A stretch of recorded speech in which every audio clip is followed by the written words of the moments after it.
요한복음 3장 지난번 30절까지 이렇게 했었는데 오늘 4장과 좀 연관되어서 생각할 부분은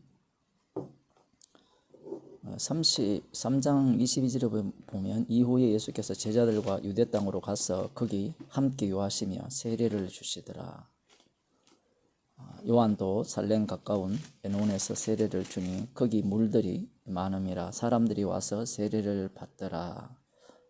이렇게 지금 말씀하고 있습니다.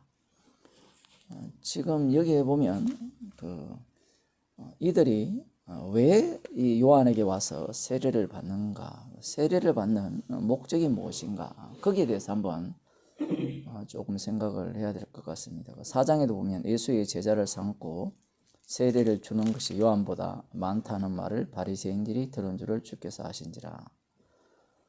예수님께서 제자를 삼고 세례를 주는 것이 요한보다 많다는 말을 바리새인들이 들었다라고 할 때 예수님이 직접 제자를 삼았는가, 안 그러면 제자들이 삼았는가?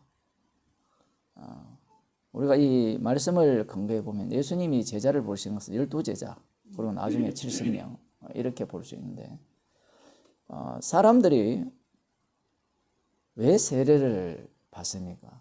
왜 세례를 받으러 세례 요한에게 왔을까요? 그 세례 요한이 지금 요한복음에는 그러한 부분이 잘 나타나지 않죠. 회개하라 천국이 가까웠느니라 이렇게 외쳤습니다. 그렇게 외치는 그 외침에 사람들은 화답을 한 거예요.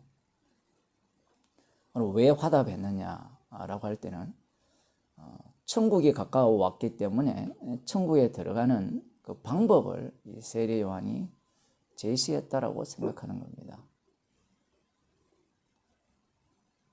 그 세례 요한 앞에 오는 그 사람들의 특징을 보게 되면 뭐 군병들이나 이런 사람들이거든요. 죄인들 계통이에요. 우리들도 전도를 해보면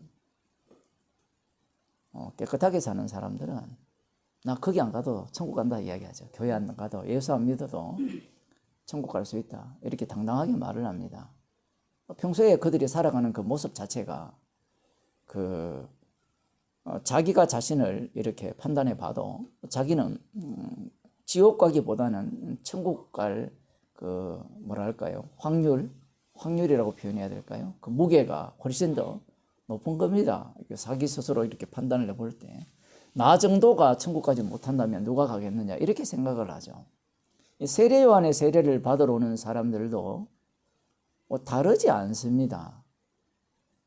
바리새인과 서기관들 같은 경우에 그들이 어떻게 살았습니까? 말씀에 근거하여서 율법대로 살았거든요. 제가 이 설교를 하면서 자꾸 바리새인에 대해서 굉장히 지켜 세우니까 사람들이 그런 자료들이 어디 있느냐 이렇게 물어요. 없어요. 역사적 자료를 갖고 성경 외의 계시를 갖고 성경 외의 그 자료를 갖고 성경을 해석한다는 것은 굉장히 위험합니다. 위험한 정도가 아니라 계시를 이상하게 만들어 버려요. 한동안 그런 게 유행했거든요. 이 성경을 이해할 때는 그 당시의 상황을 알아야 된다. 상황을 알아야 성경 말씀을 잘 이해할 수 있다. 이런 신학교 가면 다 그렇게 가르쳐요. 들어보면 솔깃하죠. 근데 그 당시 상황은 무슨 수로 알아요? 책을 통해서 알 수 있다죠. 그럼 그 책을 누가 썼어요? 사람인데 어떤 사람이 썼을까요?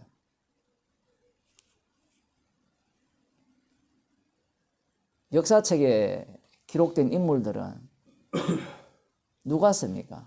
누가 역사를 쓰죠? 그 왕에 대해서 기록을 할 때 후대의 왕이 예를 들어 그 전 왕에 대해서 기록을 할 때 기록을 하면 좋게 쓸까요? 나쁘게 쓸까요? 좋게 쓰는 게 아니고 자기 입장에서 쓰죠. 그렇죠. 여당은 여당 입장에 보수는 보수, 진보는 진보. 그리고 만일에 절대 권력을 갖고 있다면 자료를 다 폐기해버리겠죠. 그 사람이 잘한 일에 대해서 예를 들면. 그래서 역사는 소설이 되죠. 그래서 어떤 것도 확정적이다 뭐 이런 얘기를 볼 수가 없습니다. 그러면 성경은 역사냐 계시냐면 계시죠. 역사 속에 나타난 계시이기 때문에 계시를 통해서 역사를 이해해야 되지 역사를 통해서 계시를 이해한다는 것은 말이 안 되는 겁니다. 뭐 여러 문헌들을 뭐 참고는 할 수 있어요.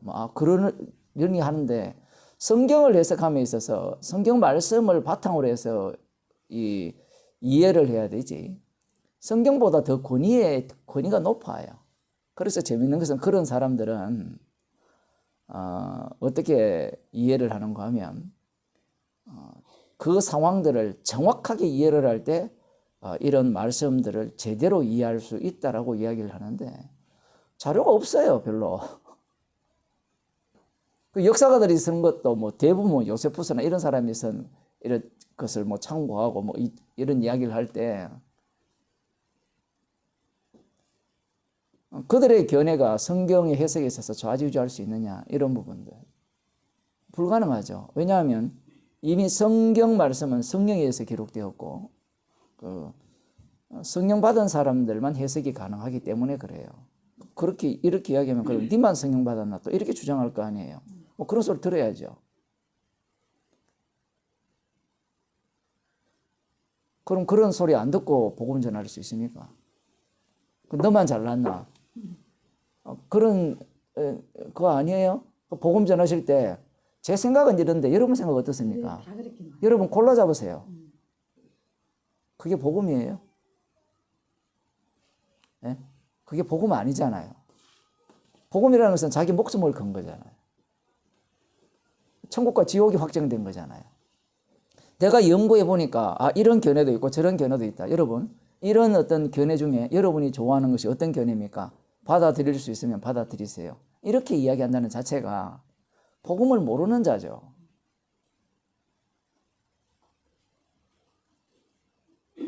저 같은 경우 옛날에 그렇게 얘기를 했죠. 왜냐하면 신학교에서 이제 그렇게 가르치냐 감리교 신학하고 장로교 신학하고 완전 전부 교리가 틀리는데 다 그걸 오케이 해준단 말이에요. 그러다 보니까 이제 신학교에서 교수들을 모셔올 때 이쪽에서도 오기도 하고 저쪽에서도 오기도 하고 그러니까 그렇게 하라고 말할 수밖에 없더라고요. 참고로 백성 나왔습니다. 이거 듣는 사람들이 그래요. 그러니까 이게 백성 아니냐 오늘날 목사들 모든 신학교 교수들이 이것이 생명이고 이게 진리입니다라고 외치는 순간 적들이 대부분이 적들이 되어버리죠. 뭐 어떤 신학적 견해를 갖든 간에 그런 적들을 이렇게 생산하게 되고 거기에서 이제 공부를 하는 사람들도 처음에는 예수님만이 생명이야. 이 진리는 하나밖에 없어. 이 성경에 대한 그 이해도 해석도 물론 뭐 다양한 야고보식의 설명이라든가 뭐 바울식의 설명이라든가 개바식의 설명들이 나올지 모르지만 한 성령이고 한 복음이라 했잖아요. 한 하나님이라 했으니까 충분히 이 말씀을 배우게 되면 하나가 될 거라고 들어갔는데 들어가 보니까 하나가 뭐예요? 모인 수만큼 다 달라요. 자기도 다르거든요. 자기는 정말 말씀에 순종한 자는데 지신하게 이야기하고 그러다 보니까 모든 복음 자체가 상대주의가 되죠. 그러니까 각자가 다 소견에 오른 대로 사사시대의 말씀과 똑같이 각각 소견에 오른 대로 성경을 해석하고 그럼 사람마다 하나님이 다 다른 거예요. 거꾸로 이야기하면 지가 하나님이에요. 그래서 목사들이 개척을 하면 그 교회에 있는 목사가 하나님 행사를 하는 겁니다. 교인들도 또 그렇게 이렇게 따라가요. 그 구조 자체가. 왜냐하면 성경 자체도 그렇게 이야기하거든요. 내가 떠나면 양의 탈을 쓴 이리가 와서 너희들을 노력할 건데 이 하나님의 피로 사신 교회를 공격을 하잖아요. 그러면 양떼들이 다 글로 끌려간다라고 이야기를 해요. 우리는 그런 성경을 읽음에도 불구하고 아니에요. 우리는 거짓 목사가 있어도 나는 거기에서 살아남을 수 있어요. 성경 말씀이 그냥 써졌어요. 제대로 된 목자를 못 만나면 결국은 양의 탈을 산 이리가 오면 교회 전체가 지옥길로 가는 겁니다. 그럼 또 우리는 머리가 좋아가지고 목사님 어떻게 한번 예정 받은 사람은 어떻게 그런 데 따라갈 수 있습니까? 그 지 생각이고. 주님 쪽에서는 그렇게 말씀을 하세요. 결국은 그런 데서 빠져나오지 못하는 이유는 괜찮다는 거예요. 그 교회가. 그러니까 그 교회와 관련되어 있는 나와의 관계 속에 있는 사람들, 그리고 돈벌이라든가, 그리고 정의라는 게 또 있잖아요. 그 정의라는 것들이 있으니까 빠져나오지를 못하는 겁니다. 또 중요한 것은 자기의 명예, 그리고 자신이 그 교회에 헌신한 것들. 복음을 듣게 되면 그 모든 것들이 악마의 집단으로 바뀌어야 되는데 바뀌지를 못해요. 가족들도 마찬가지죠. 이 혈육 자체를 못 끊잖아요. 이혼이란 이런 얘기가 아니잖아요. 성경에서 말하는. 그러니까 안목 자체가 복음을 모르면 마귀 새끼죠. 그러면 대화가 안 되는구나 이렇게 생각해야 되는데 우리는 그렇게 생각 안 하잖아요. 예수님께서 내 집안 식구가 원수라 했을 때 이 말씀을 사람들은 시시하게 여겨요. 우습게 여긴다고요.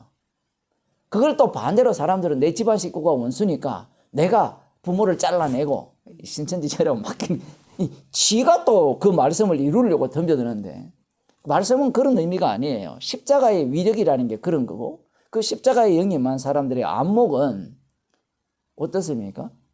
이 주님의 안목으로 상대를 보게 돼 있잖아요. 그러한 어떤 안목들이 보여야 되는데 그러니 이 신학교에 가서 말씀을 듣고 배워보면 이쪽 가서 이야기하면 이쪽 이야기하고 그 책을 자기는 나름대로 사서 본다고 하는데 다 달라요. 그래서 이 동네는 더 심하거든요. 이 동네는 왜 더 심한가 하면 신학교가 뭐 군소 신학교가 그냥 지방 신학교 많았잖아요. 많지는 않는데 어쨌든 많은 이 뭐 선교사라고 하는 사람들이 와서 수많은 신학을 이렇게 내뱉잖아요. 방금 또 뭐 목사님 말씀하셨다시피 이렇습니다, 저렇습니다, 이런 견해가 있습니다. 이렇게 쏟아내거든요. 어떤 신학교를 나왔느냐에 따라서 목사가 다 다른 이야기를 하는 거예요.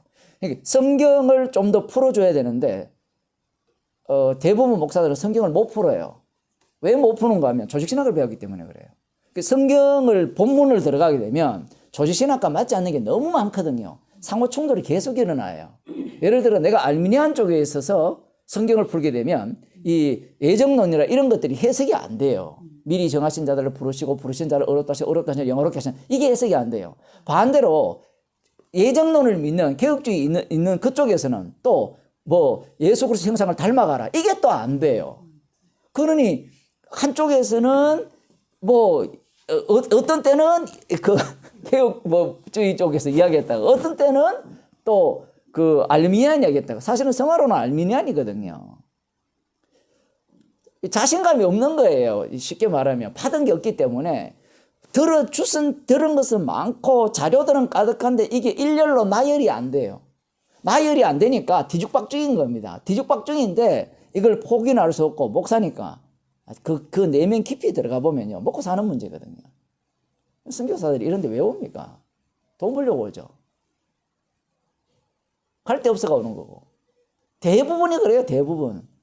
그냥 99.9999%가 그래요. 뭐 저를 포함해서 다 그래요. 사람들이 뭔가 저야 뭐 저도 들어가긴 들어가요. 어쨌든 간에 그러한 어떤 마음가짐 자체가 처음에 신학교에 갔을 때는 주를 위해 죽겠다고 들어갔는데 그건 이제 배부를 때고 물론 많은 사람들은 장로 하다가 집사하다가 장립집사 하다가 짜증이 나요. 왜냐하면 아무리 성경 공부를 열심히 해도 이게 목사의 시다거든요. 그 시다바리로 사는 게 진짜 불쾌한 거거든요. 그래서 그런 사람들이 강단에 딱 올라가잖아요. 더한 놈이 돼요. 거의 독재자. 원래 인간이 그러거든요. 왜냐하면 신학교를 간 자체가 의도 자체가 순수하지 않기 때문에 그래요. 물론 주님께서 가서 바꾸치기 하면 가능한데 이 주님에 의해서 대치기 당한 인간들은 사실은 별로 없습니다. 거의 모든 사람들이 자기가 원래 갖고 있던 그러한 어떤 마음을 갖고 들어갔지만 그것이 더 강화될 뿐이에요. 약화되는 게 아니죠. 그리고 들어가 보면 이 생존 경쟁이 치열합니다. 왜냐하면 갈 수 있는 교회는 한정되어 있고, 뭐 여러분들은 뭐 그런지 모르겠지만 신학교 자체가 그래요. 학생 수는 많고 교회가 큰 교회는 많지 않고, 뭐 제 같은 경우에는 연줄이 아무것도 없잖아요. 예를 들어 뭐 아버지가 예를 들어 좀 큰 교회 담임 목사든지 장로든지 그러면 원서 내기가 쉬워요. 취직하기가 아주 쉬워요. 그 한 십몇 년 전입니까? 요즘은 어떤지 모르겠어요. 뭐 하도 오래돼가지고 나온지. 이전에는 그 신학교 나와서 박사학위를 받으면 웬만한 교회를 다 이렇게 취직을 할 수 있었어요.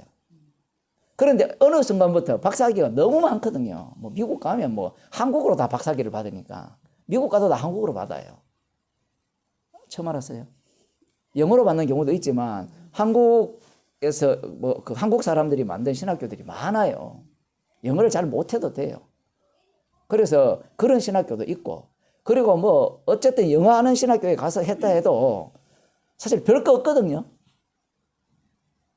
그런데 이제 박사학위 워낙 많으니까 사람들이 박사학위 받아도 안 돼요. 그러면 가장 취직 잘 되는 사람은 누구냐? 아버지가 목사인 사람. 세습받기가 제일 빨라요. 세습하는 게 좀 이렇게 걸리는 사람들은 교환하죠. 야, 너가 아들 우리 교회 취직할게. 내 아들 그거 좀 취직시켜달라. 우리 총경에는 이런 일이 있었어요. 어떤 일이 있었나? 그 목사가 어떤 교회, 총교회가 어떤 그 목사가 그 교회에서 무슨 잘못을 했어요. 그러니까 목사 그만둬야 되는, 그 면직되는 그 상황인데 자기들 노예끼리니까 서로 바꿔치기 해서 너 일로 와, 내 걸로 갈게. 뭐 이런 식. 그 일반 그 세상에 비교하면 그 상식적으로 납득이 안 되고 이해가 안 되는 그러한 세상이에요. 뭐 신학교 얘기하다가 그렇게 갔는데 비행 모드를 좀 해주시면 좋겠어요. 그래서 이 신학교 가서도 마찬가지입니다. 그러한 어떤 말씀에 대한 그 이해, 뭐 아까 그 얘기하다가 갔는데 신학교 가서 이렇게 배우다 보면 맞는 이야기를 해요. 틀린 이야기를 하는 게 아니라 모두가 합리적이고 이해되는 이야기를 해요. 설득이 되는 이야기를 한단 말이에요. 그래서 이런 어떤 그 시대적 상황이나 이러한 것들을 잘 이해를 한다면 말씀을 잘 이해할 수 있지 않겠느냐라고 생각을 하지만 사실은 구약을 제대로 알면 신약을 이해하기가 굉장히 쉽죠.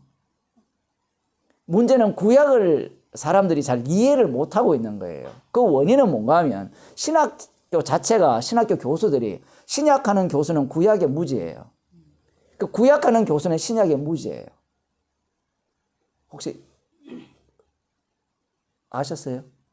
다 그런 거라. 예, 거의 다 그래요. 전공이 이제 왜 거의 다 그래요.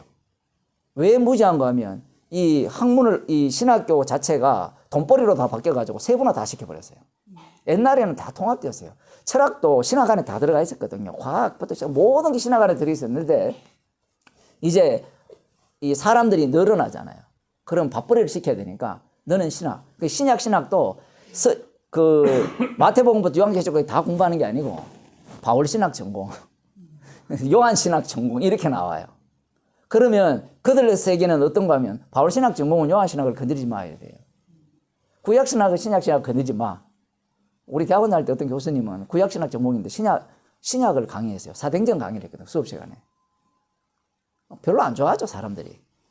그분 같은 경우에는 이제 신구약을 이렇게 나름대로 통일성을 갖고 이렇게 뚫고 있는 그런 분인데, 나머지 대부분 사람들은 또 학생들도 마찬가지죠. 그렇게 가르치면 별로 안 좋아해요.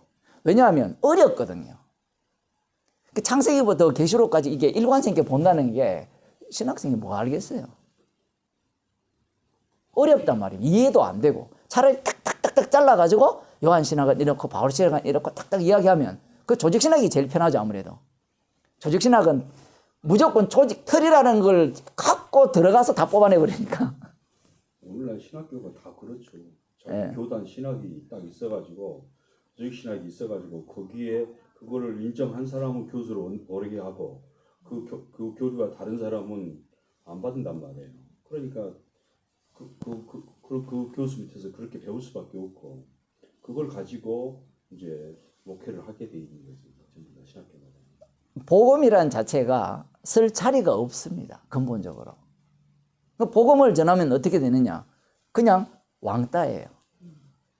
대화에 안 끼워줍니다. 여러분만 그런 게 아니고요. 신학교 자체도 마찬가지입니다. 목사들은 모여보세요. 목사들하고 모이면 복음 이야기 합니까? 복음 이야기하면 부딪히거든요. 저랑 대화 얼마나 많이 하셨습니까? 부딪히거든요. 같이 말씀을 배운다 하더라도. 그 부딪히는 걸 사람들이 싫어하거든요.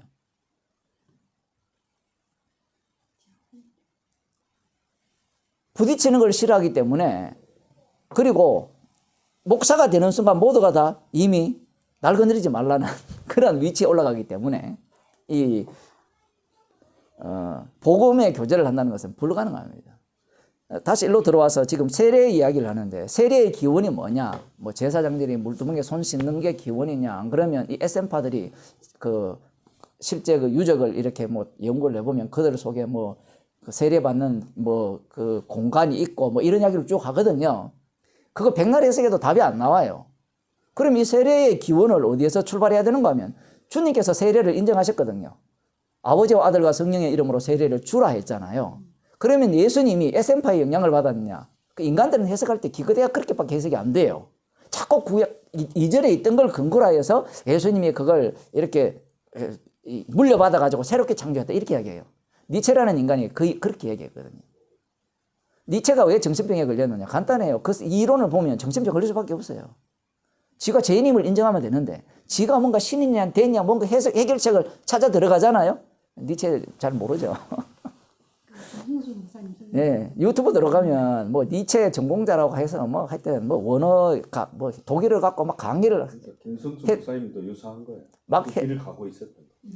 막 해대거든요. 해대는데, 그렇죠. 말씀 잘하셨어요. 왜 자살할 수밖에 없느냐 할 때는 자기가 답이 없어요. 맞아요. 왜 김성수 목사 설교를 보면요, 다 자기가 답을 찾아요. 맞아요. 김성수 아류들을 다 보면요, 모두가 다 설교가 답이 있어요. 정답을 갖고 정답을 딱딱 이렇게 던져주는 겁니다. 던져주니까 오는 사람이 받아먹기가 쉬워요. 그런데 이 사람들의 특징이 뭔가 하면 잘못된 것들을 까기 시작해요. 그 까는 것은 문제가 아니에요. 선지자들의 특징이니까. 근데 까면서 복음이 나와야 되는데 까면서 요게 정답입니다 라고 이야기를 해줘요.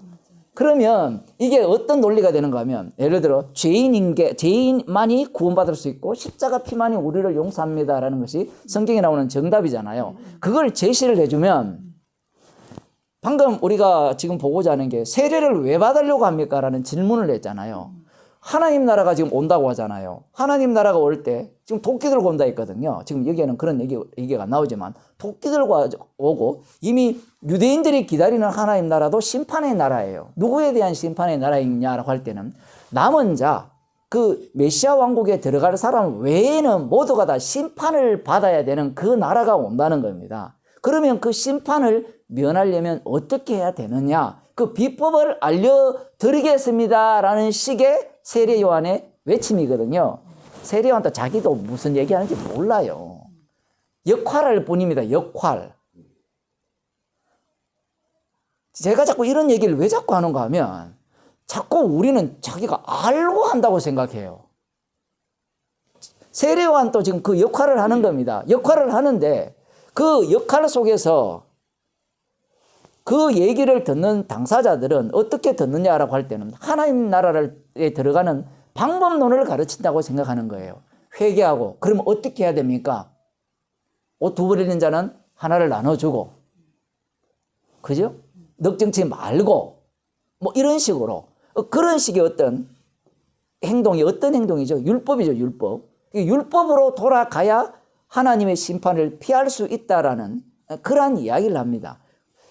단순히 물세례만 받아서 될 문제가 아니라는 얘기죠. 그 물세례도 받고 그러한 어떤 행동의 변화를 요구하는 겁니다. 이 두 가지 요소를 다 이야기를 하는 거죠. 세례 요한은 아직까지 구약에 속해 있으니까. 그럴 때 사람들이 세례 받으러 온단 말이에요. 그러면 세례 요한의 답변은 정답이잖아요. 세례요한이 하는 말이 어려운 게 있습니까? 없습니까? 없죠. 물론 세례 받고 그다음 뭐 하면 돼요? 내가 사기친 거 있으면 회개하고 돌려주고 그다음 이 군인들이 강탈해서 빼앗은 게 있으면 빼앗지 말고 옷 2벌 있으면 하나 나눠주고 구제하고 11조하고 그렇게 하면 된다는 게 세례요한의 외침이에요. 김성수 목사 설교가 딱 그 설교예요. 성령 없어도 다 믿을 수 있어요. 성령이 없어도 다 믿을 수 있어요. 그런데 말씀에 들어가 보면 성령이 없으면 안 되는 일들이 한두 개가 아니거든요. 그래서 목사가 자기가 그 김성수 목사가 왜 당황하고 그 어려웠냐 할 때는 성경을 파고 들어가니까 못 파는 게 한두 개가 아니거든요. 답을 못 찾는 게 한두 개가 아니에요. 그러다 보니까 이게 앞뒤 안 맞는 게 너무 많이 나오는 거예요. 성경 자체가.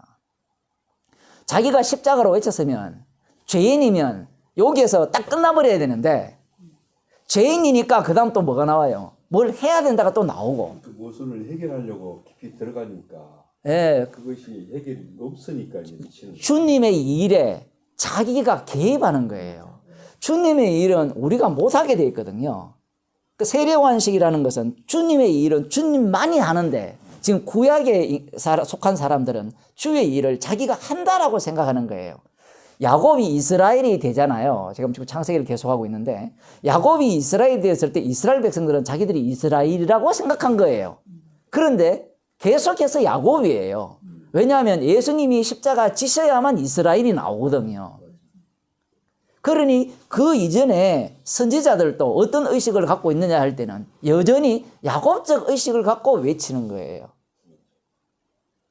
그것이 이제 주님의 십자가에 의해서 사로잡히는 겁니다. 이런 안목들이 사람들에게는 없는 거예요. 목사들이 되었든 뭐 신학자가 되었든.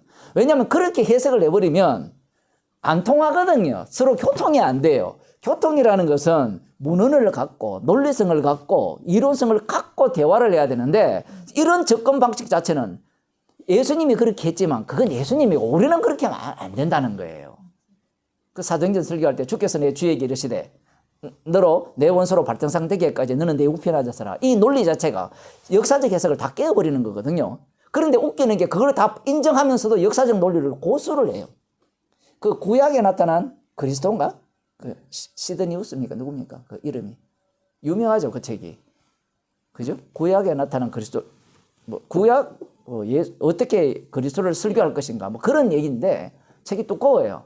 그건 거기에 들어가 보면 이제 뭐 칼빈, 루터, 뭐 누굽니까? 또 어거스틴, 뭐 별별 사람들이 다 이렇게 언급을 하면서 예수 그리스도 중심으로 성경을 해석해야 되는지 안 그러면 십자가 중심으로 해석해야 되는지 하나님 나라 중심으로 해석해야 되는지 하나님 중심으로 해석해야 되는지 논리 뭐 쫙 펼쳐놔요. 펼쳐놓는데 중요한 것은 거기에는 다 가능성을 다 집어넣어놨어요. 주의 일에 인간이 들어갈 수 있다라고 생각하는 겁니다. 물론 다 엉터리고 그 십자가만을 설교해야 된다는 그들도 모두가 다 구원 중심이죠. 그런 식으로 이제 진행을 해놨는데 지금 이 세례요한이 외치는 이 외침 왜 회개하고 이 물세례를 받으러 사람들이 오느냐? 네, 왜? 네, 계속 하겠습니다. 그 지금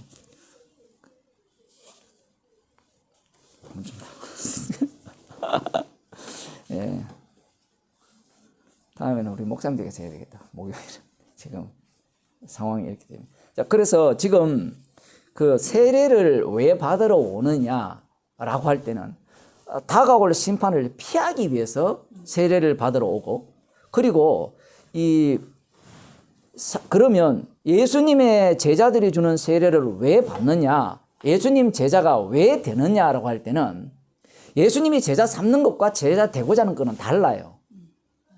지금 이 사복음서에서는 예수님이 제자 삼는 거하고 인간의 제자 되고자 하는 게 만나고 있어요. 12제자를 보게 되면 이 두 가지가 만나는데 예수님이 제자를 삼는 목적은 십자가의 완성을 드러내기 위한 제자 삼음이에요. 그래서 이 제자들에게는 두 요소가 나오죠. 하나는 지옥 가는 자, 하나는 천국 가는 자. 이 두 요소가 뿜어져 나오는 겁니다. 뿜어져 나오면서 동시에 또 천국 가는 자 속에서도 지옥 갈 그 지옥의 내용과 그 저주받는 내용과 그 축복받는 내용이 같이 섞여 있는 거예요. 그래서 지금 이 예수님이 제자를 삼는다라고 했을 때는 그 예수님의 제자 삼음과 인간들이 제자 되고자 하는 것이 충돌이 일어납니다. 예수님이 실제로 이 제자들을 불러도 이 부르심을 당하는 자의 입장은 항상 어떤 입장인가 하면 자기 목적이 있어요. 이 세례 받으러 오는 자들이 심판을 피하기 위해서 세례를 받으러 오잖아요. 우리들도 마찬가지입니다. 처음에 교회에 올 때 왜 왔습니까? 구원받기 위해서 왔거든요. 저는 구원받기 위해서 교회 안 갔어요. 저는 천국 가려고 교회. 저는 왜 구원받기 위해서 교회 안 갔는가 하면 부모가 교회를 다니니까 그냥 다닌 거예요. 구원받고 이런 데 관심 자체가 없어요. 그게 희한하죠. 구원받고 좌시고 이런 게 없어요. 근데 그리스 갔을 때 그리스 정교회 사람들을 선교하는 사람들을 이렇게 만나서 대화할 일이 있었는데 그 사람들이 그런 이야기예요. 그 사람들한테 전도를 하면 안 듣는데요. 왜 안 듣는가 하면 태어날 때 이미 세례를 받거든요. 유아 세례를 받는단 말입니다. 죽을 때 이제 관이 묻힐 때 교회 가니까 자기들은 이미 천국 백성이라는 거예요. 우리하고 또 달라요. 모르겠어요. 우리 집안만 그랬는지 그냥 예수 믿었어요. 그냥 교회 다니고 그게 다예요. 천국 가기 위해서 이런 것도 없어요. 모르겠어요. 뭐 다른 사람들은 복 받기 위해서 갔는지 그냥 다닌 거예요. 그냥 학교 가듯이. 그게 다인데 사람들이 대부분의 사람들이 목적 자체가 교회를 가는 목적, 예수 믿는 목적, 성경을 공부하는 목적들이 없을 수 없거든요. 다 갖고 있단 말입니다. 지금 이들이 왜 세례요한의 세례를 받느냐, 예수님의 제자가 되느냐라고 할 때는 자기 구원 외에는 없습니다. 세례라는 것이 죽는 거잖아요. 깨끗이 씻는다라는 개념으로 이들은 들어가는 건데 1차적으로 보면 침례라는 말은 온몸을 씻었으니까 구원받았다. 그러니까 이 해석이 참 좋은 거예요. 그 침례교회는 침례를 하잖아요. 그러면 침례를 할 때는 나 죽었구나, 이제 죽은 자로 살구나 이래 나오면 참 좋은데 그들은 또 그런 주장을 하거든요.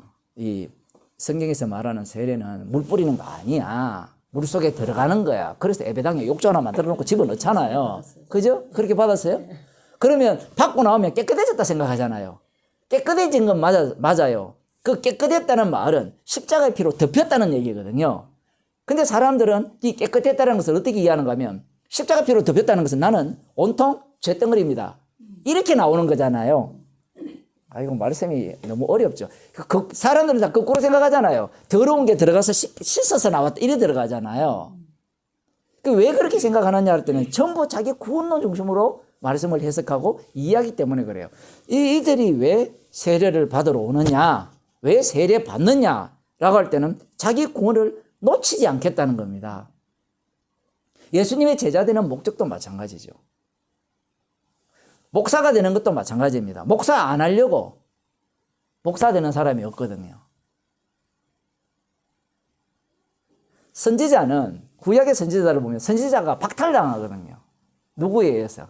선지자들이 외치는 것 때문에 너 쓸데없는 소리 외치지 마, 까불지 마 이렇게 나온단 말이에요. 권력자들이. 그런데 이와 마찬가지로 신약에 이 성령 받은 사도들이나 집사님들이 복음을 외칠 때 우리는 어떤 인식을 갖고 있는가 하면 승리자의 인식을 갖고 있어요. 복음을 전하면 사도행전 우리 2장에 봤을 때 3,000명이 믿었더라, 5,000명이 믿었더라. 사도 바울이 전할 때마다 안 믿은 이야기가 더 많거든요, 사실은. 아니, 그 당시에 얼마나 많은 사람들이 예루살렘에 올라왔을까요? 그 중에 5,000명입니다. 그 중에 3,000명이에요. 그 숫자가 많지 않은 거예요. 그 중에도 가라지가 또 있어요. 그래서 제가 말씀드릴 때 그런 얘기 했잖아요. 이 3,000명이 들어올 때 성령께서 눈에 보이도록 그들에게 다 들어갔으면 참 좋을 건데 그렇지 않다고요. 희한하죠. 첫 번째 오순절 성령이 내릴 때, 그 다음 나중에 사마리아 성에 성령이 내릴 때는 눈에 보이도록 내려주십니다. 그것은 약속 때문에 그걸 보여주는 건데 그 다음 장면에서는 그렇게 안 보여줍니다. 그냥 예수 믿어요. 누가 봐도 다 성령 받았다고 생각하는데 알고 보니까 그 속에는 가짜가 들어있는 거예요. 주님이 그렇게 일을 하는 겁니다. 목적 자체가 진짜 성령을 받은 자와 성령을 받지 못한 자가 섞여 있는 거예요. 자, 여기에서 지금 이들이 왜 세례를 받느냐? 구원받기 위해서 세례를 받는 그 이유밖에 없습니다. 예수 믿는 목적이 그거밖에 없죠. 그러면 이 해석이 나쁘냐라고 물으면 나쁘지 않아요. 왜 나쁘지 않느냐? 제가 늘 말씀드리지만 우리는 이방인이기 때문에 뭐 그거에 뭐 그럴 수도 있지 이래 들어가지만 유대인들이 되면 그렇지 않습니다. 자신들의 과거 경험이 있잖아요. 왜 멸망당했습니까? 안 살아서 멸망당했거든요. 그러면 말씀대로 안 살아서 멸망당하는 여기 한 세트잖아요. 요걸 보여주는 것이 소중한 겁니까? 안 그러면 그들에게는 말씀대로 안 살아서 멸망당했으니까 야, 이제 너희들은 말씀대로 살아. 그래서 그러면 멸망당하지 않아. 이게 중요한 겁니까? 그들에게는. 그게 중요하죠. 사느냐 죽느냐가 중요하지. 말씀이라는 그 능력이 살리고 죽이는 이것은 하나도 중요하지 않아요. 그 민수기 25장을 한번 보겠습니다.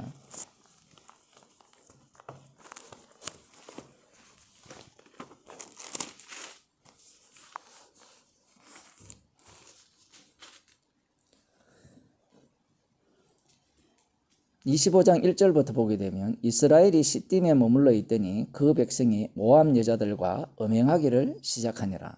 처음에는 이 발락이 불른 발람 거짓 선지자잖아요. 그 당나귀가 말을 하게 해서 이 이스라엘 향해서 저주를 퍼붓지 못하게 하죠. 처음에는 실패했습니다. 그런데 이 발람의 꾀에 넘어갔어요. 이 25장을 보게 되면 넘어가서 이제 어떤 일이 발생하는가? 모압 여자들과 음행하기를 시작한 거예요. 이건 뭐 흔히 이 세상에서 펼치는 전술 아닙니까? 여자를 집어넣어 버리면 남자들은 다 넘어가잖아요. 그런 방식입니다. 그런데 여기에서 보게 되면 이들이 뭐 우상 숭배자일 가능성이 높죠. 이 여자들이 신전에서 이렇게 그 신을 섬기는. 그래서 옛날에는 다 그렇게 했어요. 우리가 뭐 고대 유적지를 가보면 뭐 신전이 있잖아요. 그 신전에는 항상 여자들이 머물고 있고 그 여자들과 이 성관계를 해서 뭔가 신과 교류를 하면서 뭐 진노를 어쩌고 뭐 이런 얘기를 쭉 다 대부분 다 그래요. 그 여기도 거의 비슷하다고 보시면 됩니다. 어쨌든 이 발람의 꾀에 넘어간 그 사건이 발생했죠. 음행하기를 시작하니라. 그 여자들이 그 신들에게 제사할 때에 백성을 청하며 백성이 먹고 그들의 신들에게 절함으로 이스라엘이 바알보올에게 부속된지라. 지금 여기 이야기 나오잖아요. 그 신들의 잔치에 이들이 참여한 겁니다. 들어가서 같이 놀고 있는 거예요. 그래서 여호와께서 이스라엘에게 진노하시니라 이렇게 나오잖아요. 그러면 이 말씀의 내용을 유대인들이 읽는다 쳐봅시다. 우리들이 읽잖아요. 그러면 우리는 이 본문을 어떻게 봐요? 우상 숭배 속에 들어가서 이 모압 여자들과 음행하기를, 이 음행이 두 종류잖아요.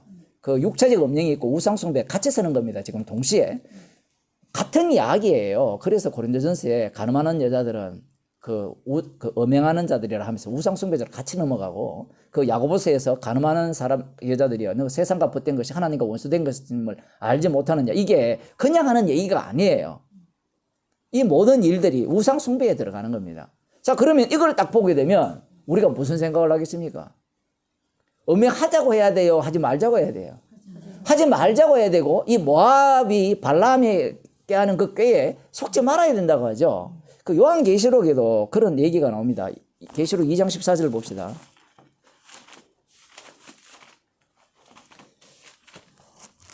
성경이 그래서 어려운 겁니다. 2장 14절에 보면, 그러나 네게 두 가지 책망할 것이 있냐니, 버가모 교회에 지금 하는 얘기인데, 거기 네게 발람의 교훈을 지키는 자들이 있도다. 발람이 발락을 가르쳐 이스라엘 앞에 올무를 놓아 우상의 제물을 먹게 하였고 또 행음하게 하였느니라. 계시록 2장 14절에서는 이 민수기 25장, 4장, 3장 그 내용을 하나로 뭉쳐놨죠. 처음에는 실패했는데 나중에는 성공한 거예요. 그 발람의 꾀를 쫓아 음행하는 자가 있도다. 그 지금 버가모 교회에 지금 우상의 제물을 먹게 하였고 또 행함하여 하느니라. 이와 같이 니게도 니골라당의 교훈을 지키는 자들이 있느니라. 이렇게 나오거든요. 그 이런 말씀을 듣게 되면 우리는 이야, 요한계시록에도 이 발람의 꾀를 쫓아 음행한 자들이 에 대해서 문제를 삼고 있지 않느냐. 니골라당이 지금 그런 일을 행하고 있지 않느냐. 그러면 이 말씀을 듣게 되면 이 일곱 교회 얘기를 듣게 되면 이건 지금 책망하는 거잖아요. 그러면 책망을 할 때 그렇게 살아라는 말입니까? 살지 말라는 말입니까? 이렇게 질문을 할 수 있죠. 먼저 이 요한계시록을 보기 전에 먼저 이 민수기 25장을 보게 되면 이 말씀을 읽는 유대인들의 입장에서는 멸망당했거든요. 실제로. 한번 봅시다. 이스라엘 자손의 회중이 6절에 해망문에서 고전해 봅시다. 3절에 4절 여호와께서 모세에게 이르시되 백성의 두령들을 잡아 태양을 향하여 여호와 앞에 목매어 달라. 그리하면 여호와의 진노가 이스라엘에게서 떠나리라. 모세가 이스라엘 사사들에게 이르되 너희는 각기 관할하는 자 중에 바알보로에게 불속한 사람들을 죽이라 하니라. 이스라엘 자손의 온 회중이 회막문에서 울 때에 이스라엘 자손 한 사람이 모세와 온 회중의 목전에 미디안의 한 여인을 데리고 그 형제에게로 온지라. 제사장 아론의 손자 엘리아살의 아들 비느하스가 보고 회중의 가운데서 일어나 손에 창을 들고 그 이스라엘 남자를 따라 그의 막에 들어가서 이스라엘 남자와 그 여인의 배를 꿰뚫어서 두 사람을 죽이니 연병이 이스라엘 자손에게서 그쳤더라. 그 연병으로 죽은 자가 24,000명이었더라. 지금 하나님께서 진노하셨다. 이 3절에 보면 나오죠.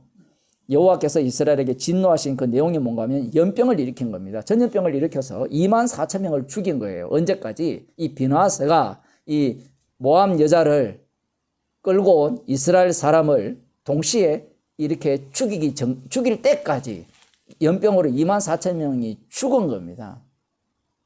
그러면 이 말씀을 볼 때 그때 이제 그 연병이 그쳤잖아요.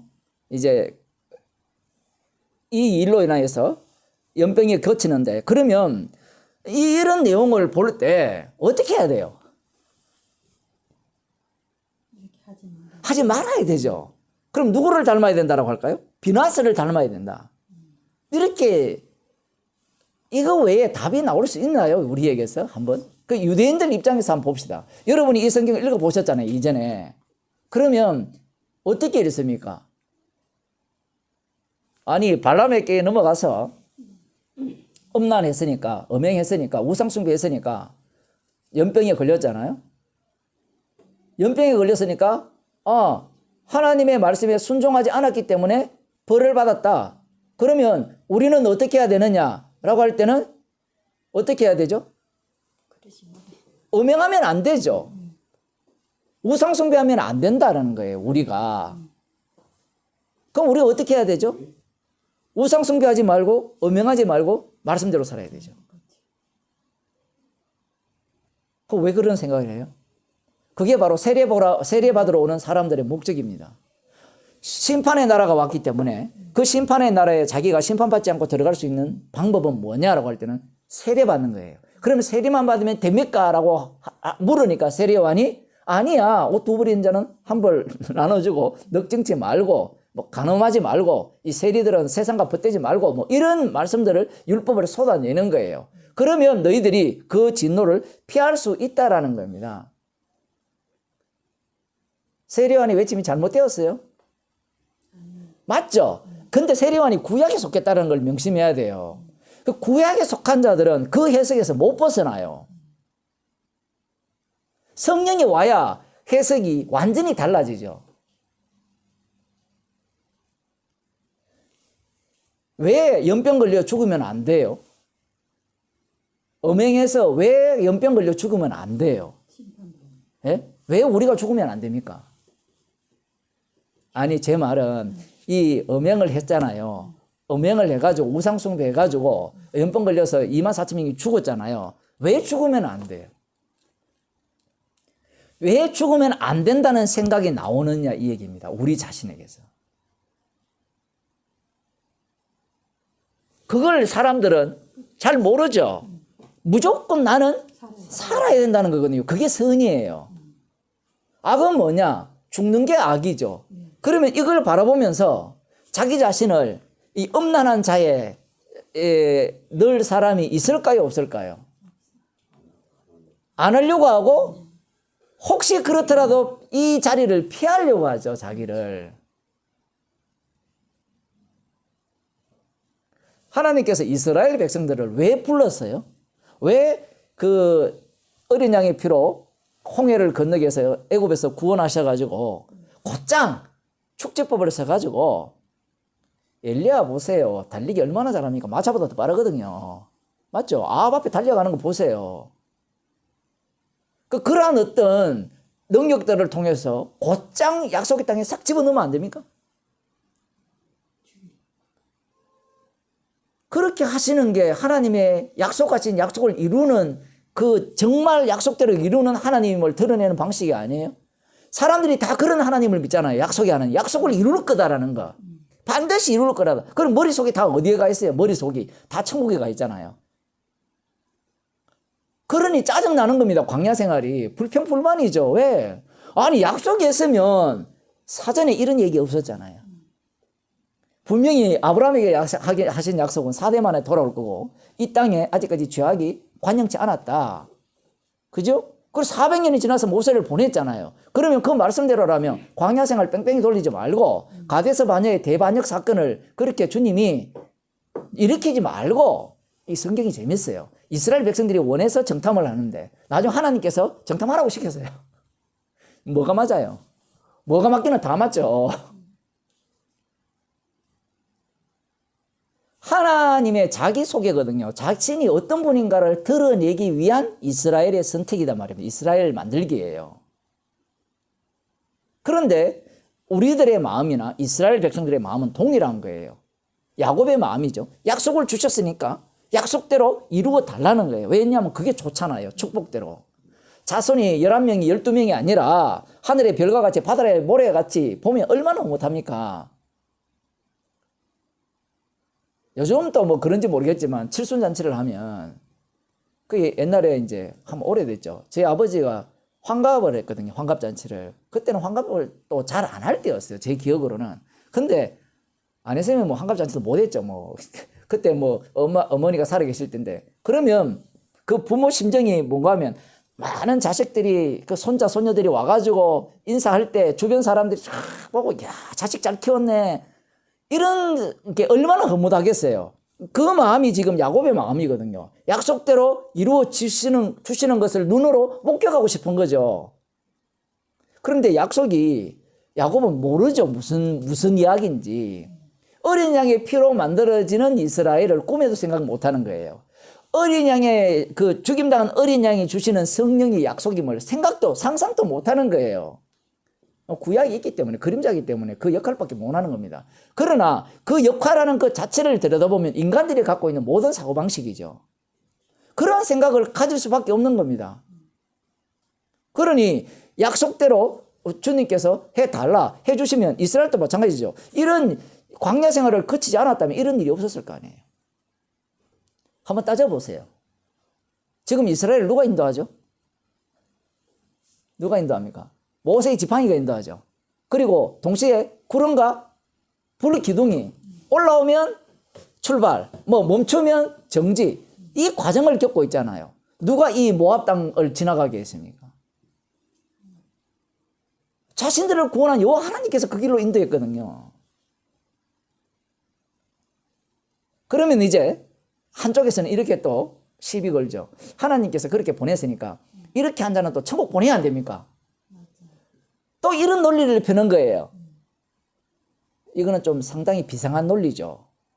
보통 논리가 아니잖아요. 하나님께서 인도하셔서 음란하게 해서 진멸시켰다면 하나님이 원하는 취지를 제대로 했기 때문에 천국 보내야 되지 않습니까? 그 논리가 맞기도 하고요. 틀리기도 해요.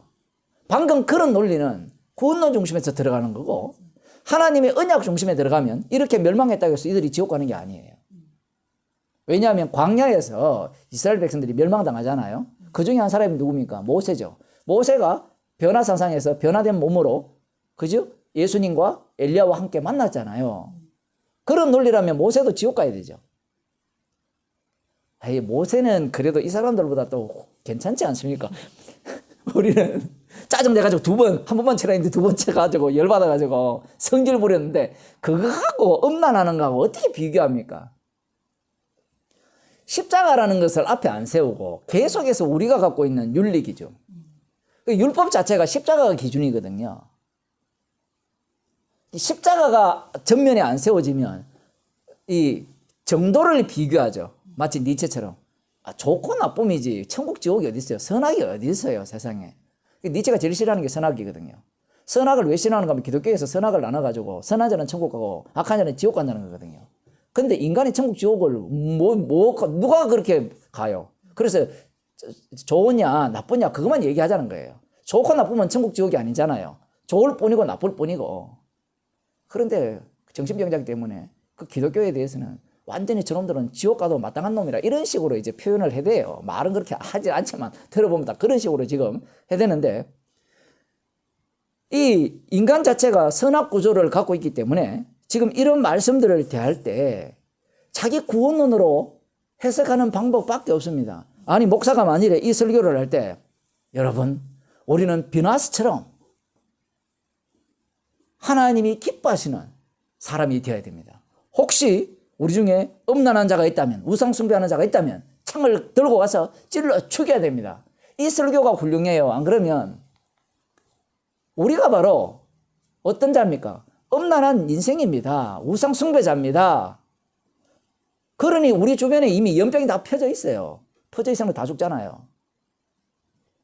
아니에요. 코로나로 죽는 게 아니고 죄 때문에 죽잖아요.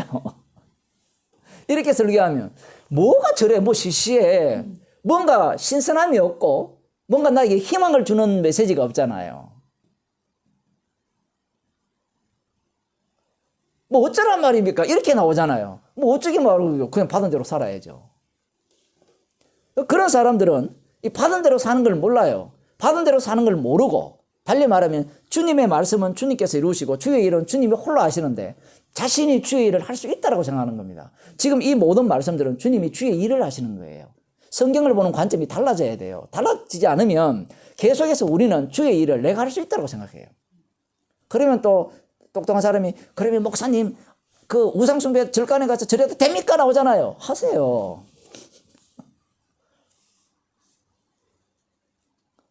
자기에서 못 벗어나잖아요. 계속해서 영이 없기 때문에. 그 말씀을 영으로, 성령으로 들어야 되는데 성령으로 듣지 못하고 육으로 듣는 거예요. 육으로 들으니까 자꾸 짜증나는 거예요. 불쾌하고 기분 나쁘고.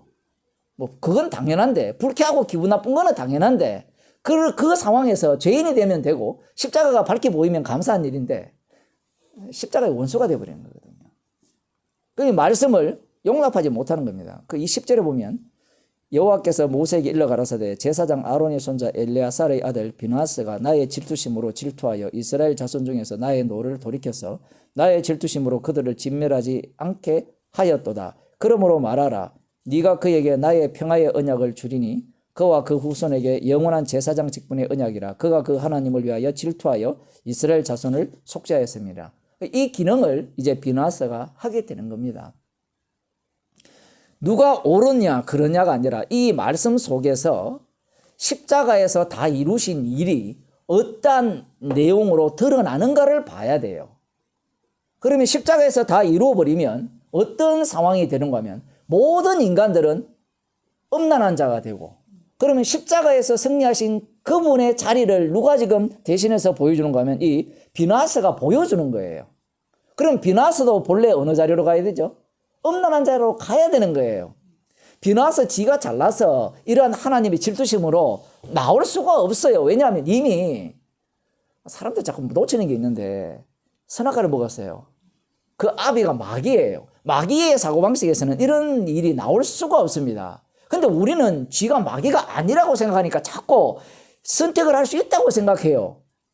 자, 그래서 봅시다. 선택을 했다 칩시다. 이 말씀을 보고 선택을 하면 나는 비나서처럼 했다고 칩시다. 그게 바리새인들이거든요. 제가 성경 공부할 때 늘 말씀드렸지만 이 사복음서에 우상숭배가 안 나와요. 우상숭배가 안 나오고 말씀만 나오고 성전만 나오고 오직 하나님 요 하나님만 나와요. 그게 예수님 당시에 남은 자들이 여호와 하나님을 경외하는 모습이에요. 왜 그들이 왜 그렇게 삽니까? 이 내용을 알거든요. 만일에 이런 식으로 우상숭배하고 음란을 한다면 이것은 하나님으로부터 이 장차 오실 메시아 왕국에 우리는 심판의 대상으로 전락하기 때문에 그 심판을 받지 않는 방식은 비나스에게 멸망당하지 않으려면 어떻게 해야 되느냐라고 할 때는 말씀대로 살아야죠. 이렇게 살면 안 돼요. 그래서 그들이 그렇게 산 거예요. 지금 왜 세례받으러 올까요? 세례관에게? 구원받기 위해서 오거든요. 그럼 구원이 됩니까, 그게? 이게 마지막 때잖아요. 이 마지막 때를 지금 보여주는 겁니다. 모든 인간이 이 수준에서 못 벗어난다는 얘기예요. 그 사람들이 교회를 온든지 예수를 믿든지 십자가를 붙들든지 복음만 전하겠다고 하든지 뭐 누가 되었든 간에 모든 그 자리는 최종 목적은 자기 구원의 자리를 포기를 못해요. 제가 어제 야곱을 그 이삭이 죽는 그 장면을 설교를 하면서 그런 말씀을 드렸어요. 이 이삭이 늙어가지고 눈이 잘 안 보여가지고 축복한 그 시절이 거의 137살 정도 그때였거든요. 그때가 야곱이 한 77세. 나이가 많아요. 생각보다. 아기 때 그런 게 아니에요. 그때 이삭은 자기가 죽을 걸로 생각했어요. 그런데 언제 죽는가 하면 180세에 죽어요. 그러니까 43년 정도를 더 살아요. 그리고 왜 살게 했느냐? 그 43년의 기간이 없어요. 그 43년 기간을 누가 채우는가 하면 야곱이 채우는데 이삭이 뭐 했는가는 거의 나오지 않아요. 나오지 않고 야곱이 채우면서 마지막에 야곱이 아버지한테 찾아가거든요. 헤브론으로. 브엘셀바, 헤브론, 뭐 베델, 그 다음에 이렇게 쭉 지나서 바단 아람에서 이렇게 하란이 바단 아람이니까 거기서 돌아오면서 이 경유에서 다시 돌아왔는데 거의 뭐 몇십 년 만에 돌아온 거예요. 몇십 년 만에 돌아왔는데 뭐 아버지와 만나서 아버지 그동안 어떻게 지내셨습니까? 그동안 정말 어떻게 지내셨습니까? 정말 이 만나니까 너무 오랜만에 뵈니까 반갑습니다. 이러한 내용들이 전혀 없는 거예요. 주차를 잘해야 돼요. 그래서 저는 하도 자주 와가지고 주차를 잘합니다. 전화 안 오는 자리에. 그래서 지금 바리새인들이 하나님의 심판을 어떻게 면할 수 있는가 그런 입장에서 지금 말씀을 대하고 있고 이 세례 받는 자들도 마찬가지입니다. 그런 입장이에요. 마지막 때라고 제가 얘기를 했는데 이 마지막 때를 지금 보여주는 겁니다. 마지막 때를 보여준다는 것은 더 마지막이 없다는 거예요. 그럼 인간들이 내어놓을 수 있는 그 마지막 모습이 뭔가 하면 지금 예수님 앞에 예수님을 두고 세례요한이 갖고 있는 이런 인식구조. 자기 구원을 위한 이 인식구조 외에는 내놓을 수 없어요. 그래서 가장 마지막은 그 제자들이 잘 보여주죠. 예수님을 믿고 십자가의 길까지 따라가면서도 자기 구원을 챙기는 그러한 모습. 뭐 이들도 마찬가지입니다. 그러한 목적으로 성경을 보는 겁니다. 자, 아까 뭐 예수님 당시 유대인들 얘기했지만 그 메시아 왕국을 기대하면서 지금 이러한 말씀을 보면서 교훈을 받았잖아요. 이 마치 요한계시록에도 다시 봅시다. 요한계시록 그 2장 버가모 교회에 하시는 말씀인데 맞죠? 그래서 발람의 교훈을 지키는 자들이 있도다. 발람이 발락을 가르쳐 이스라엘 앞에 올무를 놓아 우상의 제물을 먹게 하였고 또 행음하게 하였느니라. 이와 같이 니게도 니골라당의 교훈을 지키는 자들이 있도다. 그러므로 회개하라. 그리하지 아니하면 내가 니게 속히 임하여 내 입의 검으로 그들과 싸우리라. 이렇게 되어 있거든요. 그러면 이런 말씀을 읽을 때 어떻게 읽어요? 자, 이 말씀을 읽을 때 어떻게 읽습니까? 사람들이. 여러분, 교회는 말입니다. 버가모 교회 보세요. 뭐 칭찬받는 이야기도 있지만 얼마나 놀라운 일이 있는가 하면 재밌어요. 13절에 보면 네가 어디 사는 것을 내가 아노니 거기는 사단의 위가 있는 데라. 진짜 사단의 권세가 활동하는 자리인데 네가 내 이름을 굳게 잡아서 내 충성된 증인 안디바가 너희 가운데 곧 사단에 거하는 곳에서 죽임을 당할 때에도 나를 믿는 믿음을 저버리지 아니하였도다. 그 터키 가면 버가모우라는 곳에 성당이 있어요. 제가 가봤거든요. 가면 천장에 뭘 그려놓은가 하면 이 안디바가 화형당하는 내용을 그려놨어요. 그 그림을 쫙 그려놨는데 지금 이 정도로 뛰어난 교회예요. 그러나 이게 나를 믿는, 그러니까 죽임을 당할 때도 믿음을 저버리지 않는 사람이 안디바라는 사람이에요. 불에 타 죽으면서도. 대단하지 않습니까? 그럼 칭찬해야 되잖아요. 자, 그런데 부족한 것이 뭐냐? 발람의 꾀를 쫓아서 이러한 어떤 음란한 자들이 있다. 니골라당의 교훈을 지키는 자들이 있다.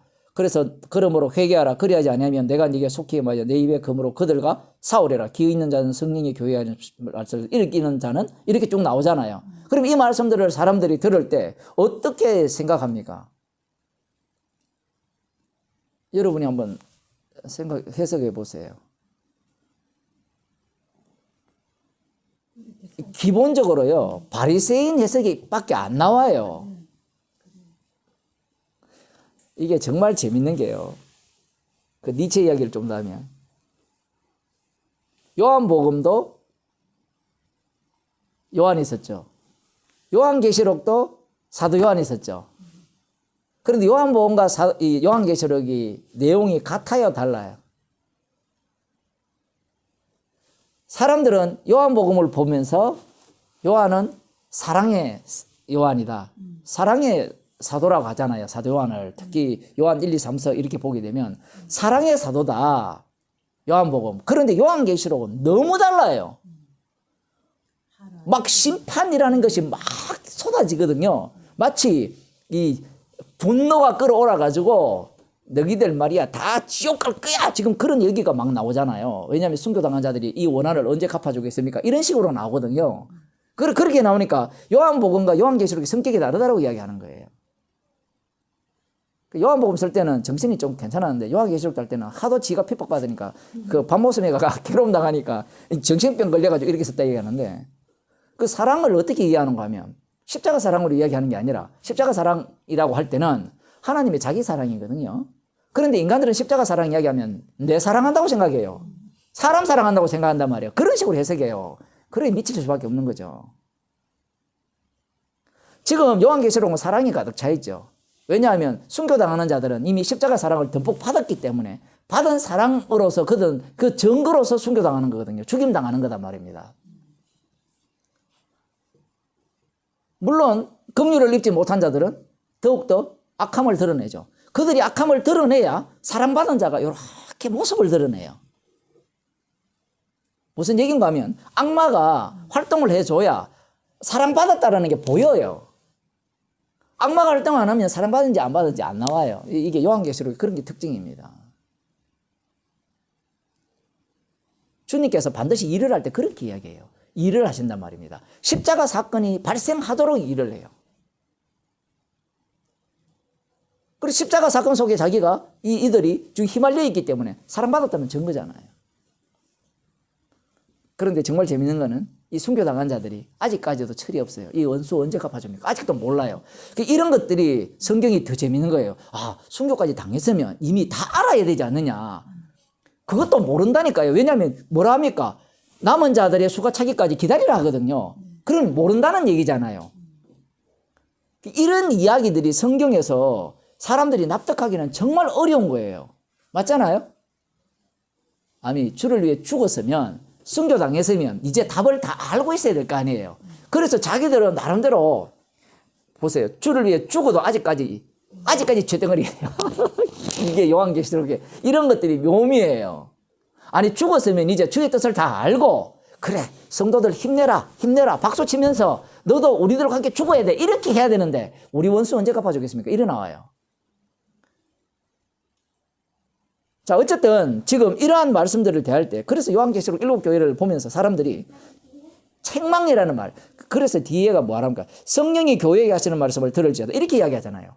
성령의 말씀은 뭡니까? 책망이죠. 책망은 십자가와 만나게 하지. 우리를 온전하게 해서 야, 너 그 진짜 교회다운 교회네. 이 교회다운 교회 자체가 악마가 만든 교회예요. 완벽한 교회. 그래서 예를 들어 이 안디바 교회, 버가모에 있는 그 안디바처럼 순교당하면 교회답습니까? 이렇게 나오는 거예요. 그런 거예요.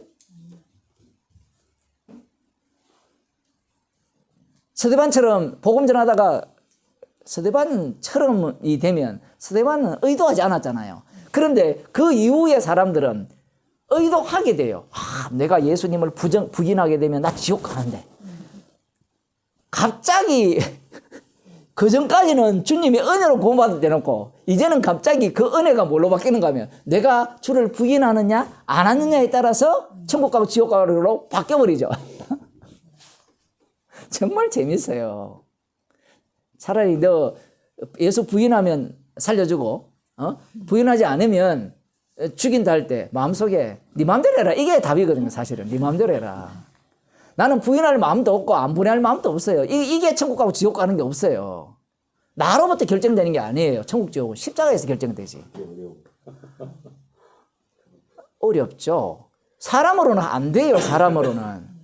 그 사람으로 할 수 있는 것은 이런 계시록을 보면서 자 민수기 25장에서 이래가지고 이들은 하나님의 진노를 받아서 멸망당했다. 그러면 요한계시록을 어떻게 해석할까요? 이 얘기를 했으니까.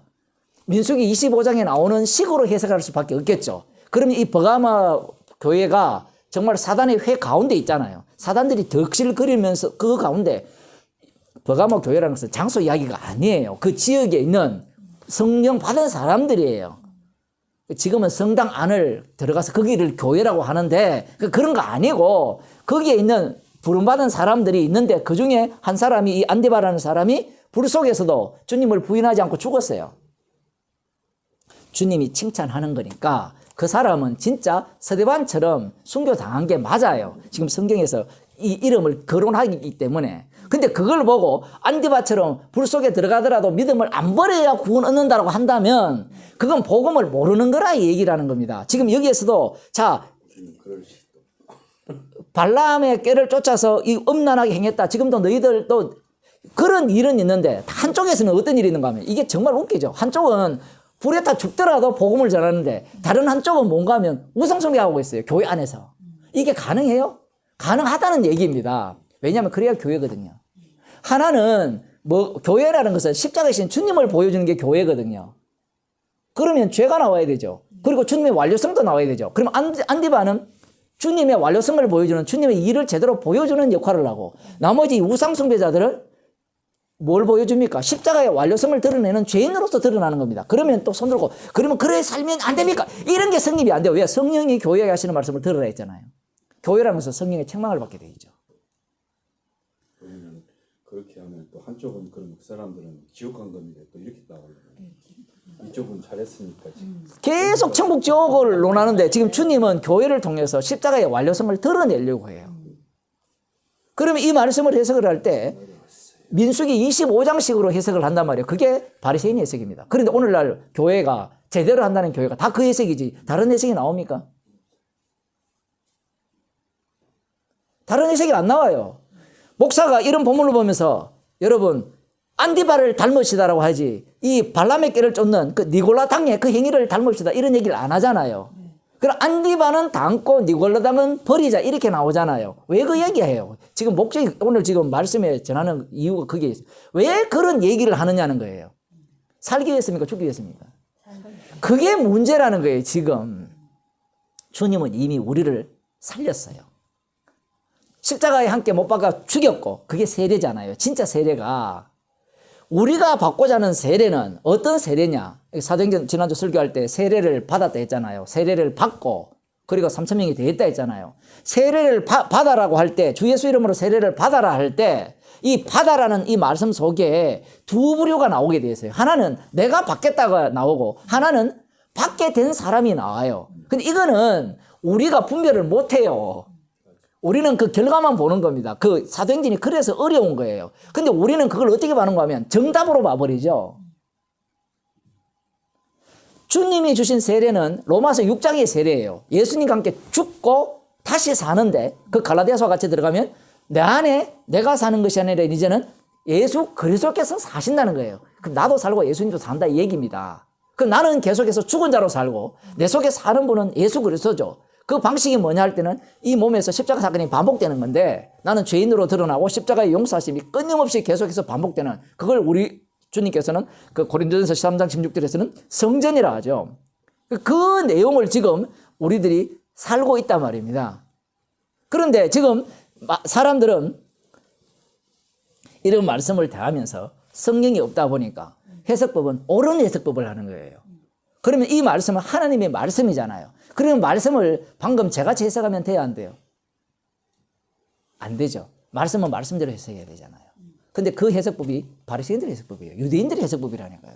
말씀을 말씀대로 해석하자는 자체가 뭐를 빼버립니까? 영을 빼버리죠. 십자가 영을 빼버리니까 말씀대로 해석하면 결국은 무슨 논리밖에 안 나오는 거면 선악 논리 나오면서 선을 택할 건지 악을 택할 건지를 결정해라는 거예요. 그런데 십자가 영이 와버리면 선을 택해도 십자가의 원수고 악을 택해도 십자가의 원수예요. 왜냐하면 해 아래 새 것이 없고 모든 것을 저 아래 가뒀기 때문에. 그러면 십자가의 피를 증가하는 것만 빛으로 나오죠. 그것이 주님 보시기에 진짜 선이에요. 그러니까 선악을 이야기할 때 두 종류를 이야기하는 겁니다. 선악과를 이야기할 때 이것은 주님의 안목에서의 선악과죠. 그런데 인간의 선악과를 따먹었을 때는 자기 안목에서의 선악으로 바뀌어요.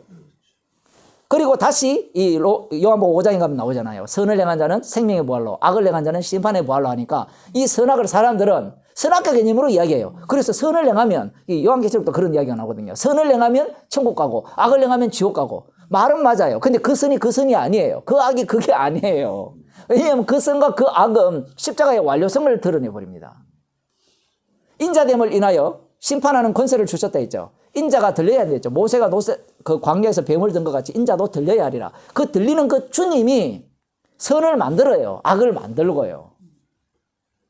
그러면 선을 행한 자는 우리 지난주 살펴봤잖아요. 선을 행한 자는 생명의 부활로, 악을 행한 자는 그 심판의 부활로 나온다 했을 때 그 행함이라는 것이 누구의 행함이라 했습니까? 하나님 안에서 행한 일이죠. 그 하나님은 어떤 하나님입니까? 십자가에 달려 죽으신 하나님이죠. 그러면 십자가의 피를 증거하기 위한 인생이었던 겁니다. 그게 예수님 옆에 달린 강도, 전 인생이 주님의 일인 거예요. 자기 일이 하나도 없는 거예요. 이걸 말귀를 못 알아들어요.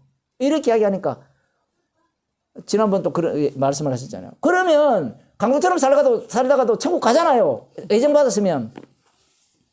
그 말을 왜 해요 또? 또 구원론놀이죠. 주님은 그런데 안 속아요. 성령이 교회에게 하시는 말씀을 했을 때는 책망으로 갑니다. 그런 사고가 우리는 안 들 수도 없거든요. 들어요. 인간이라는 자체가. 배워먹은 게 그런 것밖에 모르기 때문에. 그걸 배워먹기 때문에 그런 말씀이 들어올 때 말씀은 쳐버리죠. 책망한다는 말입니다. 십자가 중심이 아니라 자기 구원 중심으로. 그 결국은 그런 이야기를 하는 이유가 뭐예요? 간단합니다. 내 마음대로 살겠다 얘기예요. 그것도 있고요. 내 마음대로 살겠다는 거예요. 네. 내 마음대로 살겠다는 그 이유밖에 없어요. 그런 사람에게 주의 말씀대로 살아라 하면 뭐라고 하는가 하면 내가 왜 말씀대로 살아요? 우리가 어떻게 말씀대로 살아요? 이래 나와요. 그 말씀대로 살아라는 말의 의미를 몰라요. 청이 두 청이라는 걸 몰라요. 그 성도들은 말씀대로 살아요. 말씀을 묵상합시다 이러면 두 청으로 이해하거든요. 한 청은 뭔가 하면 나의 행위를 통한 하나님께 가까이 나아감이고 다른 한 청은 십자가와 만나는 말씀이죠. 사람들이 오해를 자꾸 하는 게 뭔가 하면 교회에 오세요 하니까 복음 전하는 목사도 교회를 하고 안전한 목사도 교회를 하니까 이 두 청이 없으니까 한 청밖에 없으니까 교회에 오라고 해가 천국 가나 예수 믿으면 천국 가나 이래 나와요 논리가. 그럼 말귀를 못 알아들어요. 그러면 복음하는 목사님은 다른 언어를 써야 돼요? 다른 언어를 써도 마찬가지예요. 답이 없어요. 그러니까 이것은 성령의 교통으로서밖에 말씀을 전할 수밖에 없습니다. 아니 우리는 또 이게 쥐가 신이기 때문에 깔끔하게 얘기해 주세요. 쥐가 마귀 새끼는 어디 깔끔하게 돼요? 깔끔하게 안 된다니까요. 쥐가 마귀 새끼이기 때문에. 주의 말씀은요. 이 죄인을 따라 들어오거든요. 따라 들어오면서 기졌기 때문에 깔끔하게 안 돼요. 깔끔하게 백날 해줘도요. 이 몸 자체가 그걸 용납을 못 해요. 아, 이게 아닌데. 우리 간단하게 여러분이 십자가 피 믿으면 구원 얻는다. 그때는 좋았잖아요. 근데 나중에 뭐라 합니까? 나중에 마음속에서 뭐라 해요? 이 믿음이 진짜 믿음인지 가짜 믿음인지 일어나거든요. 그 동네만 그런 게 아니고 다 그래요. 다 모든 인간이 자기가 감당 못해요. 그걸 지금 성경에서 얘기하고 있거든요.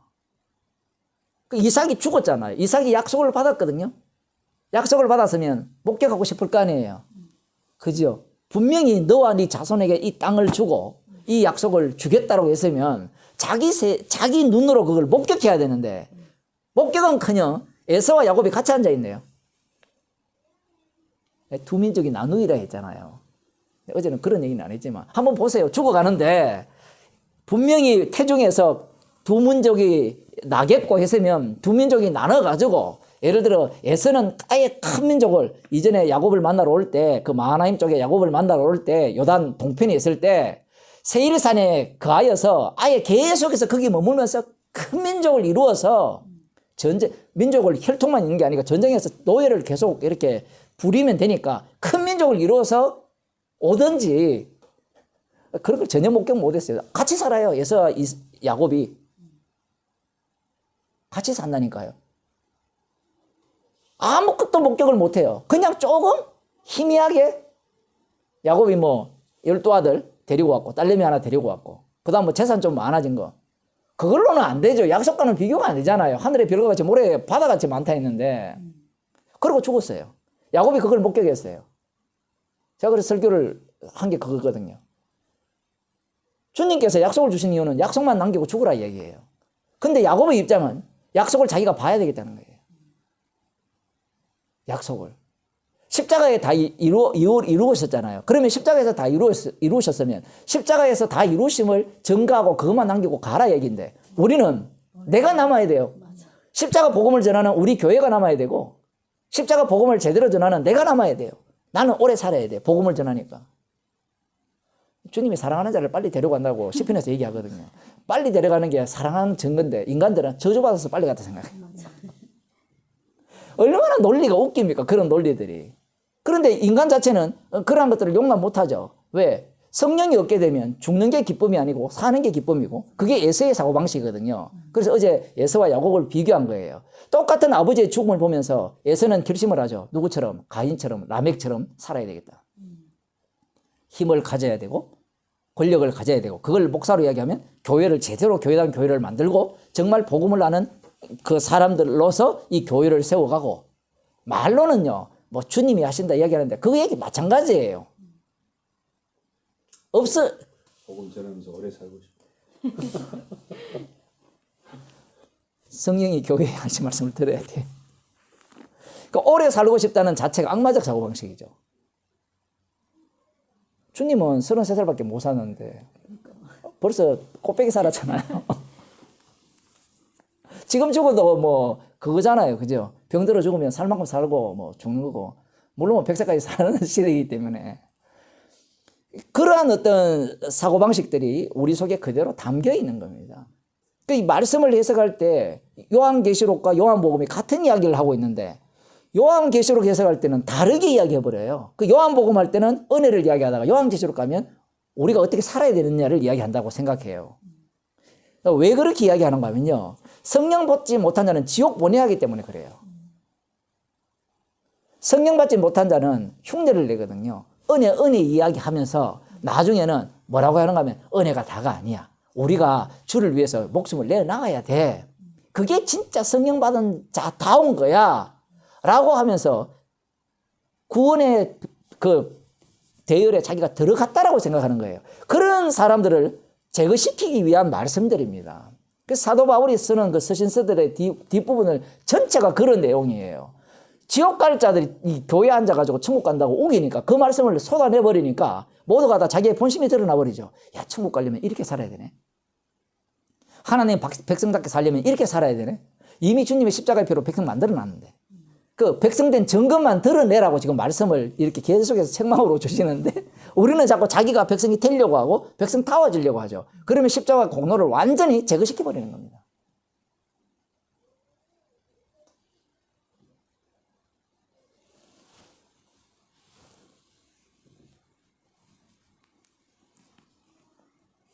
세례요한 이야기를 하잖아요. 그는 흥하여가지고 나는 새하여 하리라. 이게 불가능한 이야기라니까요. 이 논리를 이야기하면 또 이렇게 이야기하잖아요. 아, 새하면 주님이 나를 흥하게 해주시겠네요. 그 생각밖에 못해요, 인간들은. 그래서 흉내 내거든요, 이걸. 말씀은 흉내 낼 수가 없어요. 말씀은 말씀하시는 분이 다 이룹니다. 그러면 이 세례요한은 주님의 말씀에 합류당하면 아, 주님이 하셨네요. 이래 되는 거예요. 그럼 자기는 뭐예요? 자기는 그럴 의도가 하나도 없어요. 그럴 마음이 하나도 없어요. 아, 근데 목사님 세례요한이 이렇게 고백했잖아요. 그는 행하여고 했고 나는 내가 망하는 것이 더 기쁘다라고. 자기 망하는 걸 누가 기뻐해요? 우리는 불가능하다 하잖아요. 맞죠? 근데 지금 세례요한이 기뻐하고 있잖아요. 어떻게 이게 가능합니까? 주님의 일이기 때문에 가능한 거예요. 그럼 주님의 일을 우리가 할 수 있어요, 없어요? 없다라는 얘기입니다. 그게 불가능하다는 얘기예요. 그럼 불가능하다는 얘기는 그럼 우리로부터 안 나온다는 얘기입니까? 안 나온다는 얘기가 아니에요. 그 주님이 완성을 드러내는 거예요. 사람들이 자꾸 오해를 하는 게 그런 부분이죠. 성령의 일과 우리의 일을 혼동해 버리죠. 한 몸에서 이 요소가 같이 나오니까 그것을 뽑아내 가지고 이거는 성령 받은 나의 일이야. 성령 받은 누굽니까? 이 세례요한의 일이야. 나중에 베드로와 요한의 일이야. 뭐 그런 이야기로 사람들은 도배를 해버리거든요.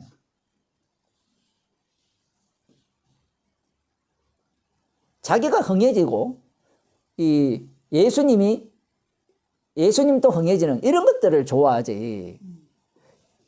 이 세례요한이 복음을 전할 때 주님을 증거했잖아요. 복음을 전하잖아요. 전할 때 자기는 전하고 광야에 외치는 자의 소리니까 소리로서 탁 외치면 소리가 사라지잖아요. 그런 걸 꿈꿨을까요? 본인은 그런 걸 원하지 않아요. 본인이 악기를 몰라요. 아, 우리도 주님처럼 죽는다 했으니까 그건 분명한데 어떻게 죽는지는 아무도 몰라요. 왜냐하면 주님이 이 띠띠고 끌고 다니기 때문에. 이 사도 요한처럼 오랫동안 살게 할지도 모르고 뭐 야고보처럼 확 죽일지도 모르고 아무도 몰라요. 근데 자기 나름대로 예상을 하고 뭐 머리 굴리고 있는데 그런 거 아무 소용없습니다. 이 그는 흥하여 가겠고 나는 새하여 하리라 이런 말 자체가 누구나 갈 수 있는 이야기죠. 성경에 있으니까. 그러면 우리가 새하려면 간단합니다. 어떻게 해야 돼요? 나는 친구의 그 신랑의 음성을 듣고 기뻐하는 인간이 아닙니다. 이래 가야 돼요. 근데 만일에 교회에서 제가 복음을 전하니까 나는 신랑의 음성을 듣고 기뻐하는 인간입니다. 그는 예수님만 흥하고 저는 새해야 됩니다. 라고 하는 순간 교인들이 다 누구를 주목하죠? 그 목사를 주목하는 거예요. 그래서 설교자들이 진짜 무서운 거예요. 그러면 그렇게 이야기하려면요. 사람들이 다 존경해버리죠. 어떻게 그렇게 할 수 있어요? 거꾸로 이야기해야 되죠. 나는 세례요한 같은 인간이 아니에요. 나는 세례받아서 구원받고자 하는 인간이죠. 구원받고자 하는 인간이고 내가 흥하고자 하는 인간입니다. 그 흥하는 방식이 뭐냐? 진짜 바른 복음 전해가지고 교회 한번 할 수 있겠지. 이건요. 내가 의도하는 것과 상관없이 내 몸에서 나오게 되어 있어요. 참 이런 말들이 되게 어려운데 우리 몸 자체는 뭘 원하는가 하면요. 너 몸은 살아야 돼. 네 몸은 영광받아야 돼. 마귀가 계속해서 이야기를 하는 겁니다. 이거는 내 의도와 상관없어요. 인간의 무의식이 95%가 이렇게 작용한다는데 인간이 살아갈 때 다 무의식으로 산대요. 그걸 뭐 집단 무의식으로 해가지고 들어보면 성경에 나오죠. 아담 안에 있잖아요. 그 아담의 무의식이 우리를 지배하는 겁니다. 그 아담의 무의식은 뭐예요? 마귀 새끼의 무의식이잖아요. 그 무의식은 항상 너는 어떻게 해야 돼? 흥해야 돼. 너는 새하면 안 돼. 그게 누구에게서 가장 잘 나오는 거면 복음을 전하는 자에게서 가장 잘 나와요. 성령 받았기 때문에. 그래서 사도 바울이 자기 자신을 죄인 중 개수라는 겁니다. 근데 성령을 못 받으면 뭐라고 하는가 하면 나는 뭐라고 하는 거면 나는 쇠해야 하고 그분은 흥해야 됩니다. 여러분 우리 모두 쇠하시고 여러분은 다 예수님만이 흥하기를 원합니다. 그럼 아멘 할 거 아니에요. 그러면 예수님이 흥하려면 어떻게 해야 돼요? 열심히 잘 살아야 돼요. 그럼 잘 사는 인간들 한번 모여보세요. 다 지 잘났다 하지. 이 복음을 이렇게 듣는 사람들이 같이 모여보면 다 지 잘났대요. 왜? 복음하는 인간이니까. 그게 당연한 거예요. 지극히 당연한 거예요. 지 복음 아니까. 근데 거꾸로 들어가죠, 말씀은. 복음 아니까 뒤 마귀 새끼인 거예요. 이글 목사님도 그렇게 얘기해요. 예. 거꾸로예요, 거꾸로 들어가는 겁니다. 우리 자신이. 잘난 척 하려고 복음 전한다는 거지. 십자가 복음 아는 중에서도 내가 더 복음을 더 잘 알아. 잘난 척 하려고 복음을 전한다는 걸 자기가 몰라요. 모르는데 잘난 척 하려고 복음을 전하고 앉았는 거예요. 이게 유기예요. 그래서 남아야 되는 것은 십자가뿐입니다. 그걸 남기기 위해서 우리를 살게 하는 거예요. 그런데 이 비스무리한 복음을 전하는 사람들을 보면 그 김성수 목사 그쪽 보면 다 맞는 말을 하죠. 맞는 말을 하면서 사라지면 안 돼요, 자기는. 사라지면 안 돼요. 그거를 원어에 입각해서 더 잘게 쪼개가지고 그거를 증거한다. 더 완벽하게 하려고 하죠. 더 완벽한 정답을 제공해 주려고 합니다. 그러면 사람들이 되게 좋아하거든요. 그러면 그 완벽한 그 내용들을 자기 몸속에 담아보세요. 얼마나 신나겠습니까? 난 진리를 알아. 그럼 복음 이야기하면 까불지 마 일어나와요. 맞아요. 니 뭐 알아 일어나와요. 진짜 복음 알면 말씀에 귀를 기울이겠죠. 죄인이라는 말은 이 성령이 책망하는 소리를 다 듣는다는 뜻이거든요. 그런데 자기는 책망받을 게 없어요. 왜? 이미 죄인이기 때문에. 그래서 서머나 다니는 사람 대화하기 제일 어려워요. 지 죄인이기 때문에 대화가 안 돼요. 돌이켜보면 네, 나도 아는 게 똑같은 왜 길을 죄인이구나. 가고 있었던 거예요. 똑같은 길. 그 말씀 또 전하기도 쉬워요. 또. 그리고 너무 신바람 났지. 좋아하고. 또 그런 사람들하고 만나면 대화가 잘 통하고. 그렇죠. 승리자기 때문에. 동질감을 느끼고. 너 알아? 나 알아. 시구처럼 이렇게. 네. 진짜 그래. 근데 이 아까 우리가 그 요한계시록 2장을 그 봤지만 버가모 교회를 봤지만 개판이라 해야 돼요, 교회는. 근데 너무 다 죄인이야. 개판이 다 아니야. 진짜 주님이 세우신 교회면 개판 만들어 버리죠. 그 안디바 같은 사람도 있고 동시에 그 완전히 발람의 꾀를 쫓는 니골라당을 쫓는 자들도 있고. 그 우리는 다 없어야 된다고 생각하잖아요. 그 교회에 오면 사람들이 어떤 생각을 갖고 되는가 하면 뭐 기존 교회를 말고 복음을 안 다치면 복음을 하는 교인들이니까 뭔가 괜찮을 거야라는 이미 전제를 다 갖고 있어요. 근데 교회를 성경에 보면 그런 교회 없어요. 물론 칭찬받는 교회가 사대교회입니까? 꼭 없지만 그 사대교회는 다 칭찬만 받습니까? 나머지는 보면 다 책망을 받거든요. 근데 칭찬이 칭찬입니까? 칭찬이 들어오면 책망으로 바뀌어버리거든요. 말씀 자체가 성령의 말씀이기 때문에. 그런 것들을 못 보는 거예요, 사람들이. 그래서 우리는 저 교회처럼 작지만 완전한 교회가 되자 뭐 이런 헛소리를 해대는 겁니다. 진짜 완전한 교회는 잿덩어리들이 모인 곳이죠. 십자가만 자랑하는 곳이 진짜 교회죠. 그래서 지금 이 아시아 7교회 이 교회는 뭐 있는지 없는지 모르 없잖아요. 그물로서는 교회가 아니니까. 물론 뭐 그때까지 지금 또 뭐 그 속에서 남은 자들이 예수 믿고 있는 자들이 있을지도 모르죠. 이스라엘교 안에서. 그건 몰라요. 그건 우리가 확인할 수 없으니까. 어쨌든 이 공식적인 이런 것들은 사라져버리죠. 남겨야 될 것만 남기는 겁니다. 십자가에서 완료성만 남기면서 사라진 자체가 교회로서의 기능을 제대로 한 거죠. 맞잖아요. 교회로서의 기능. 야곱이 할 일, 이삭이 할 일, 성도가 할 일은 십자가만 남기면 끝이에요. 내가 남는 게 아니에요. 내가 한 설교가 남고 뭐 그게 남으면 안 되죠. 그러면 주의 이름의 자리에 자기 이름이 올라가게 되잖아요. 그래서 이 똑똑한 사람들은 이 마귀한테 속는 건데 이런 말씀들을 진짜 말씀대로 이해하고 해석해서 방금 예를 들어 이런 거죠. 이들이 세례를 받으러 온 목적은 심판을 피하게 한 목적입니다. 이게 악합니다. 그러면 그 다음 뭐가 나와야 되죠? 우리는 그렇게 하지 맙시다가 돼요. 논리가. 우리는 이들과 같은 죄인입니다 라고 하게 되면 죽어 마땅합니다가 나오지. 죄인이니까 나 구원받았어요. 죄인이니까 천국 백성이에요. 이 논리를 이야기하는 게 아니에요. 성경 자체가. 근데 인간의 논리는 그런 식으로 들어가는 게 아니거든요.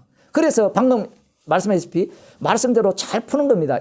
그 역사적 그게 없더라도 성경에 근거해서 이들이 세례를 받은 목적 들여다보면 자기 물 세례도 받고 행위를 온전하게 해서 구원받고자 한다. 이것은 바리새인들이 갖고 있는 태도이기 때문에 이렇게는 구원이 안 된다. 이들이 악하다. 그러면 우리는 어떻게 해야 되느냐? 우리는 이런 죄인이니까 십자가를 믿어야 됩니다.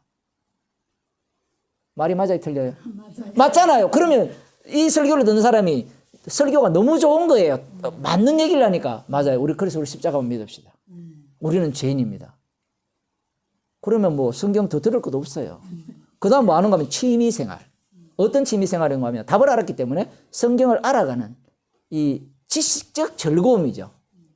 사실은 성경 말씀은 우리를 찔러 쪼개는 거거든요. 히브리서 4장에 나옵니까? 우리를 찔러 쪼개서 산산조각 내는 게 성경 말씀이에요. 조각 내는 자리자리마다 주님의 죽으심이 드러나기 때문에. 근데 그들의 특징은 뭔가 하면 쪼개지는 게 아니라 자기를 더욱더 강화하죠. 나 맞아. 쪼개진다는 말은 나 이거 아니까 천국 백성 맞죠? 이래 가는 게 아니에요. 그냥 저주마다 마땅하다 가는 거예요, 그냥.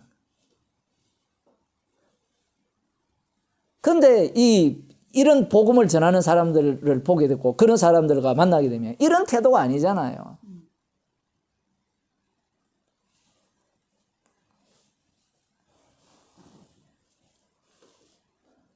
조금 더 봅시다. 예, 조금만 더 할게요. 요 이야기 좀 더 합시다. 에스더를 보면요. 에스더를 하나 더 얘기해 봅시다. 에스더서가 참 재미있는 이야기인데, 지난번도 한번 언급했지만 오늘은 좀 다른 관점에서 한번 보겠습니다. 에스더서를 읽으려면 거꾸로 읽으면 되게 재밌어요.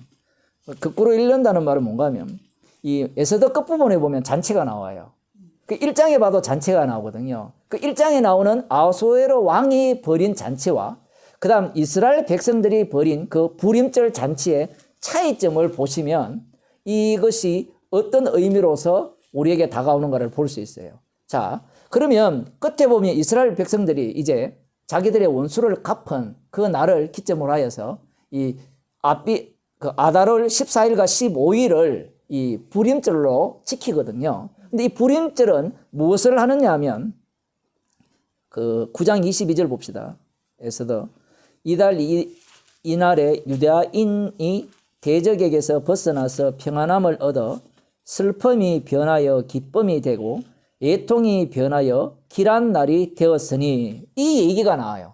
슬픔이 변하여 기쁨이 되고 애통이 변하여 길한 날이 되었으니, 그게 부림절이에요. 자, 그러면 사람들이 이것을 볼 때 부림절을 뭘로 봅니까? 아, 슬픈 날을 기쁘게 했고, 그 다음 애통한 날을 이렇게 즐거운 날로, 평안함으로 대적에게서 구원해 준 날로 생각하겠죠. 이렇게 되면 무엇이 빠져버립니까? 무엇이 빠져버려요? 다시 볼게요. 대적에게서 벗어났잖아요. 대적이 있었고 벗어났고, 그 다음 애통이 변하여 길한 일이 즐거운 날이 되었고, 슬픔이 변하여 기쁨이 되잖아요. 그럼 그 날을, 부림절을 기억한다는 것은 무엇을 기억하는 거예요? 야, 우리가 슬펐는데 기쁜 날이 되었구나. 이걸 기억하는 겁니까? 안 그러면 슬픔의 날이 어떻게 기쁨의 날로 바뀌게 되었는가? 그 내용물을 기억하는 거예요. 그냥 그 날을 기억하는. 내용물을 기억하지 않고 원래는 내용물을 기억하는 게 계시거든요. 계시의 목적이에요. 이렇게 되려면 무엇이 그 사이에 개입됩니까? 그 에스더의 희생이 들어가거든요. 이스라엘 백성들의 희생 제물이 들어가는 겁니다. 에스더의 희생으로 슬픔의 날이 기쁨의 날이 되었거든요. 그게 부림절이에요. 유대인들이 지금 예수님 당시에 그 남은 자 유대인들이 에스더를 볼 거 아니에요. 에스더를 읽으면서 어떤 나라를 꿈꾸는가 하면 이 아하수에로 왕이 다스리는 이제 그 모르드게가 거의 뭐 2인자지만 1인자 행사하는 그런 메시아 왕국을 꿈꾸잖아요. 그 속에 자기들이 지금 유대인들이 금식을 했잖아요. 자기들이 죽음을, 에스더의 죽음에 자기들이 동참을 했거든요. 그 죽음을 증가하는 게 진짜 성전이거든요. 그 죽음을 담는 겁니다. 그런데 지금 예수님 당시의 유대인들은 무엇을 꿈꾸는가 하면 자기들은 안 죽어도 돼요. 아, 자기들은 나름대로 죽었다고 생각하겠죠. 율법대로 사니까 절제하고 이렇게 나름대로 구제하고 뭐 이러한 어떤 행동을 통해서 그렇게 했다고 생각하지만 이러한 어떤 금식과 이러한 그 에스더는 안 죽었잖아요. 그런데 진짜 주님의 백성들은 아버지 그 예수 그리스도와 함께 죽이시고 살리시잖아요. 메시아를 기다리는 이들은 자기들이 죽어야 될 대상으로 생각하지 않습니다. 그리고 하나님의 아들은 죽는다고 생각하지 않죠. 제가 그 창세기 지금 계속하면서 하나님께서 그 출애굽기 3장에서도 모세에게 나타나실 때 내가 아브라함과 이삭과 야곱에게 나타났을 때는 전능한 하나님으로 나타났다 했거든요. 그러면서 여기에서는 나는 나다라고 하면서 여호와 하나님이라는 이름을 알려주시잖아요. 전능한 하나님이라는 의미가 이게 이방인으로 가게 되면 뭐 천지 만물을 만드시고 약속했으니까 그냥 약속을 다 이루어준다 이 정도로 이해를 하잖아요. 그런데 야곱에게 나타난 전능한 하나님, 이삭에게 나타난 전능한 하나님은 어떤 식으로 들어오게 되는가 하면 이삭을 죽이고요. 이삭을 만들고 아브라함을 죽이고 아브라함을 만들고, 그러니까 전능한 하나님의 특징이 뭔가 하면 이제 결론적으로 말씀드리면 십자가에 못 박혀 죽으시는 분이 전능한 하나님이에요.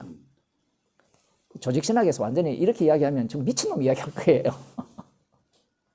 진짜 전능한 하나님은 십자가에 못 박혀 죽으시는 분이에요. 그러한 지금 말씀을 하고 계시는데 야곱은 전능한 하나님이라 했으니까 자기가 갖고 있는 전능한 하나님 개념이 그 당시에 다 갖고 있었잖아요. 아브라함 시대에 갖고 있던 그 시대가 욥의 시대잖아요. 욥과 세 친구가 갖고 있던 그 사고방식, 전능한 하나님이 어떤 하나님입니까? 그들이 갖고 있는 전능한 하나님은 인과응보죠. 약속했으면 이루어주고, 내가 잘못하면 뭐 벌 내리고, 내가 잘했기 때문에 칭찬해주고, 그 야곱 같은 경우에는 약속을 믿고 살았기 때문에 당연히 함께하면서 그 약속을 나의 편에 되어서 약속을 이루어줄 거라 생각했는데 하나님이 야곱을 죽여버리거든요. 하나님께서 자기를 죽일 줄을 꿈에도 생각 못한 겁니다. 그게 진짜 전능한 하나님인 거예요. 지금 에스더를 이 유대인들이 보면서 어떤 생각을 갖느냐라고 할 때는, 자, 에스더를 보면서 유대인들은 자기들이 죽어야 될 자다라고 생각하지 않아요. 누군가 오면 우리는 이 부림절의 그 축제를 진짜 오리지널 축제를 즐길 수 있을 것이라고 생각을 해요. 근데 이러한 생각을 누가 다 갖고 있어요? 이방인 우리들이 다 갖고 있죠. 그러니까 에스더를 읽으면서 얼마나 신이 나요? 나는 안 죽어도 되니까. 나는 사라지지 않아도 되니까. 나는 허무해지지 않아도 되니까. 나는 가치 있는 인간이 되니까 신나는 거예요. 구약에서 살았다는 것은 신약에 들어오면 다 죽었다예요. 십자가로 연결돼야 되지. 자꾸 이 구약을 읽으면서 사람들은 십자가와 관련 짓지 않고 자꾸 어디로 관련 지어요? 이 바리새인적 해석을 하고 있어요. 그렇게 생각을 하니까, 복음을 전하니까 이 교회는 발전해야 되고 사람도 많아져야 되고 없어지면 안 되고 그런 생각을 하는 겁니다. 주님이 복음을 전하지 누가 복음을 전합니까? 주님이 전한다는 것을 드러내기 위해서 정인들을 사용할 뿐이죠. 그 정인들은 그러면 어떤 자들로 역할됩니까? 복음의 해방꾼. 그래서 설교자들이 가장 복음의 해방꾼이에요. 진짜 복음을 전하는 자들. 아니, 거짓 선지자들은 그냥 양의 탈을 써서 자기의 그 뭐랄까요, 그 자기 종 만들기 위해서 그런 복음을 전하는 거예요, 사실은. 김성중 목사가 좀 그렇게 했으면 됐는데 바보 멍청이처럼 너무 이게, 그러니까 정신병 올 수밖에 없어요. 아예 그 정도로 사람들이 자기를 믿고 따르면 신도로 해보면 되거든요. 근데 그런 짓도 또 못하는 거예요. 또 성경 안 맞으니까. 이러지도 못하고 저러지도 못하고 그런 거예요, 표현을. 거짓 선지자는 그렇고 사도 바울은 진짜 성령을 받은 복음 전파자잖아요. 그러니까 본인이 복음의 해방꾼이죠. 십자가의 원수라는 것은 다른 게 아니에요. 그게 고린도전서 2장에 나오잖아요. 2장 맞죠? 사도 바울 파라고 주장하는 자들이 발생하잖아요. 희한하죠. 아볼로, 게바, 사도 바울 모두가 다 십자가 피만전하는 사람들입니다. 그런데 그들이 누구의 대적자로 서버립니까? 십자가이신 주님의 대적자로 서버려요. 그러니까 이 복음 전하는 자가 복음 해방꾼이에요. 고단수 복음이다. 복음을 전하면 다 그렇게 따라가야 되는데 엉뚱하게 그렇게 또. 그러면 해방꾼 안 되는 법이 있습니까? 없어요. 그래야 또 지옥 갈 자들이 가게 되기 때문에 그래요. 사람을 따르는 자들. 그러죠? 나는 게바파야, 나는 바울파야, 나는 아볼로파야, 뭐 이런 식의 자들이 또 나와야 되죠. 그러니까 이게 말씀 자체는 산산조각 내는 겁니다. 빠져나갈 길이 없어요, 우리는.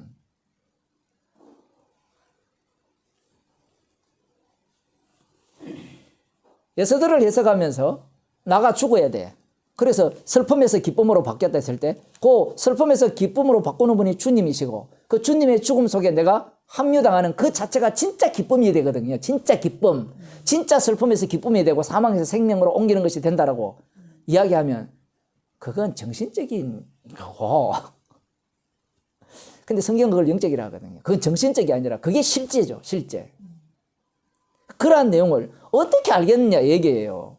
모르죠. 몰라요. 그러니 예수님 당시에 이 세례 요한으로부터 세례를 받으러 오는 자들, 예수님의 제자가 되려고 하는 자들은 성령을 못 받았잖아요. 성령을 못 받으니까 그들이 할 수 있는 최선은 뭐냐라고 할 때는 물 세례 받고 회개하고 예수님의 제자 되는 방식. 뭐 그런 방식입니다. 그것밖에 없어요. 그러면 어떻게 구원을 얻을 수 있습니까? 라고 하면 사람으로는 안 돼요.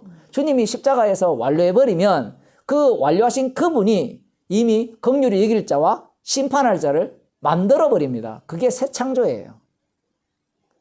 그렇게 새 창조된 자들이 바로 주님의 백성이고, 그렇게 새롭게 창조된 자들은 주님의 피만을 증가하다가 그냥 사라지는 겁니다.